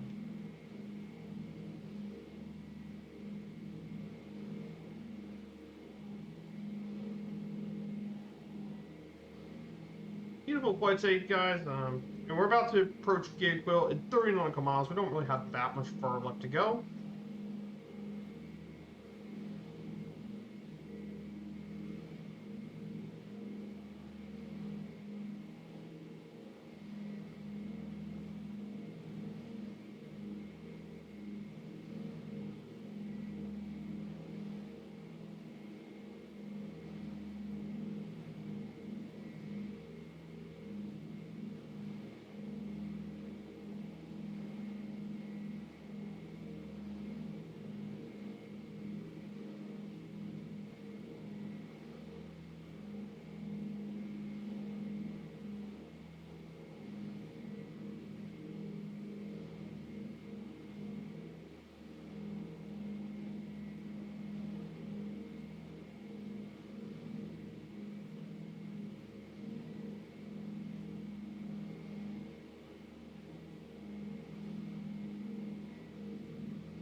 Beautiful flying here. But yeah, those Sundays is going to be where we're going to get some of the really good scenery in Ecuador. We're going to be flying up to this, to the Andes Highlands. This should be another really scenic flight.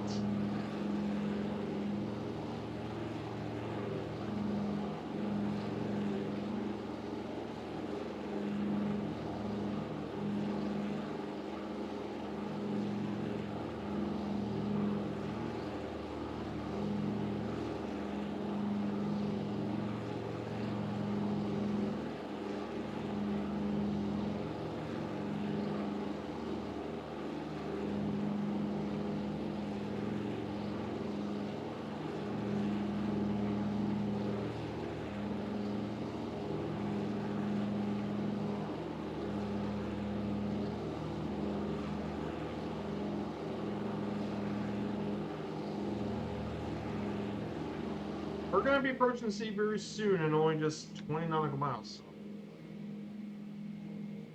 Yeah, we'll find someone nice to raid afterwards.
So yeah, so in terms of other news as well,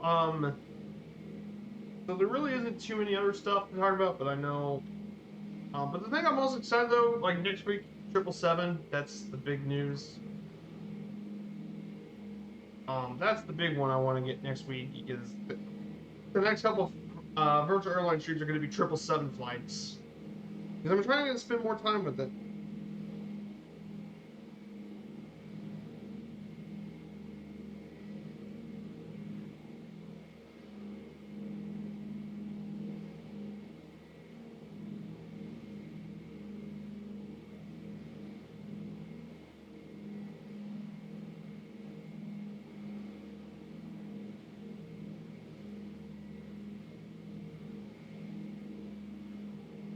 So we'll be flying through the downtown city, so we'll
yeah, that's out of the 777. I think PUBG is going to bring in their 74 next, which is going to be their newest level. They're going to bring the 74 next, which is probably going to be the 747-400, which is the most popular 747 variant. Is going to be the next one for 24. Is their 74.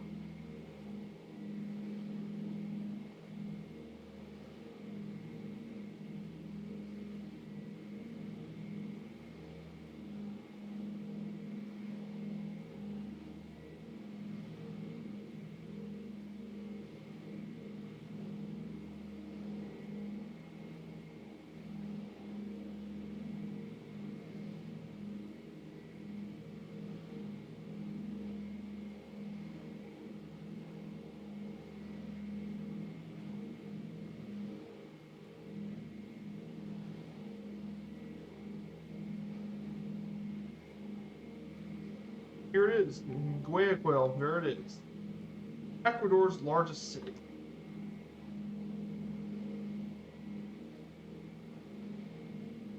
I know there isn't as much scenery to look at as it did on last Sunday, but it was still nice. Still pretty cool scenery and stuff all around.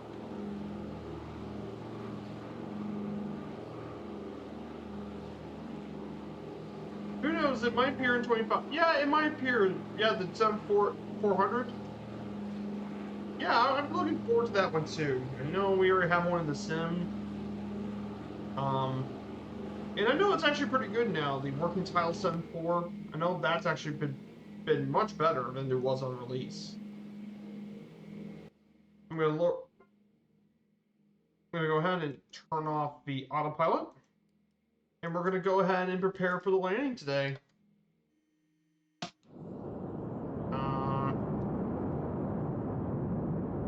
Airport.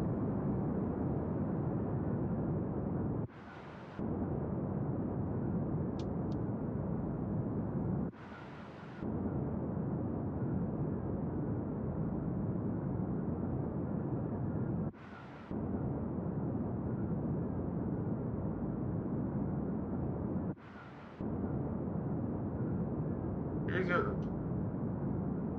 Well, there we are, guys.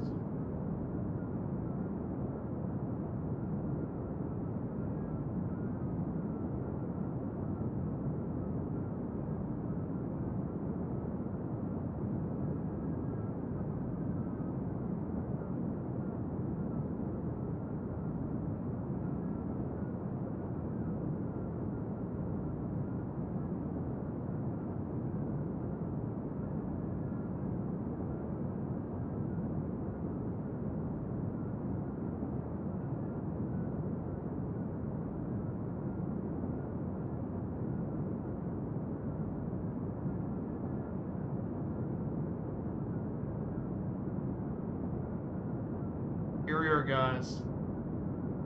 Final lane for today. And this takes me back to when I used to fly the DC-3 back in the old days.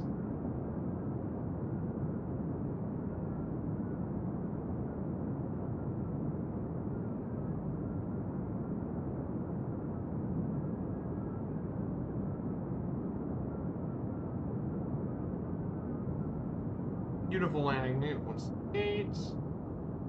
Down.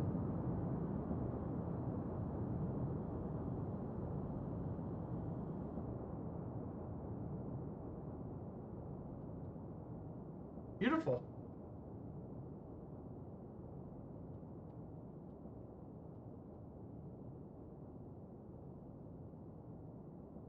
Nice. Oh, we're finally here.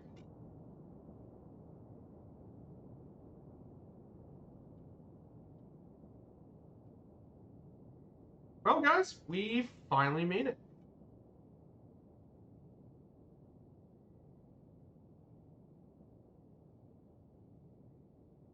We're just gonna park right.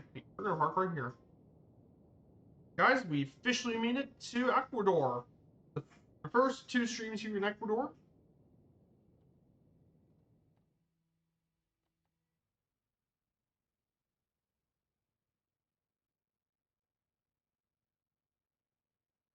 And we finally did it. So, guys, massive thank you for all being here today.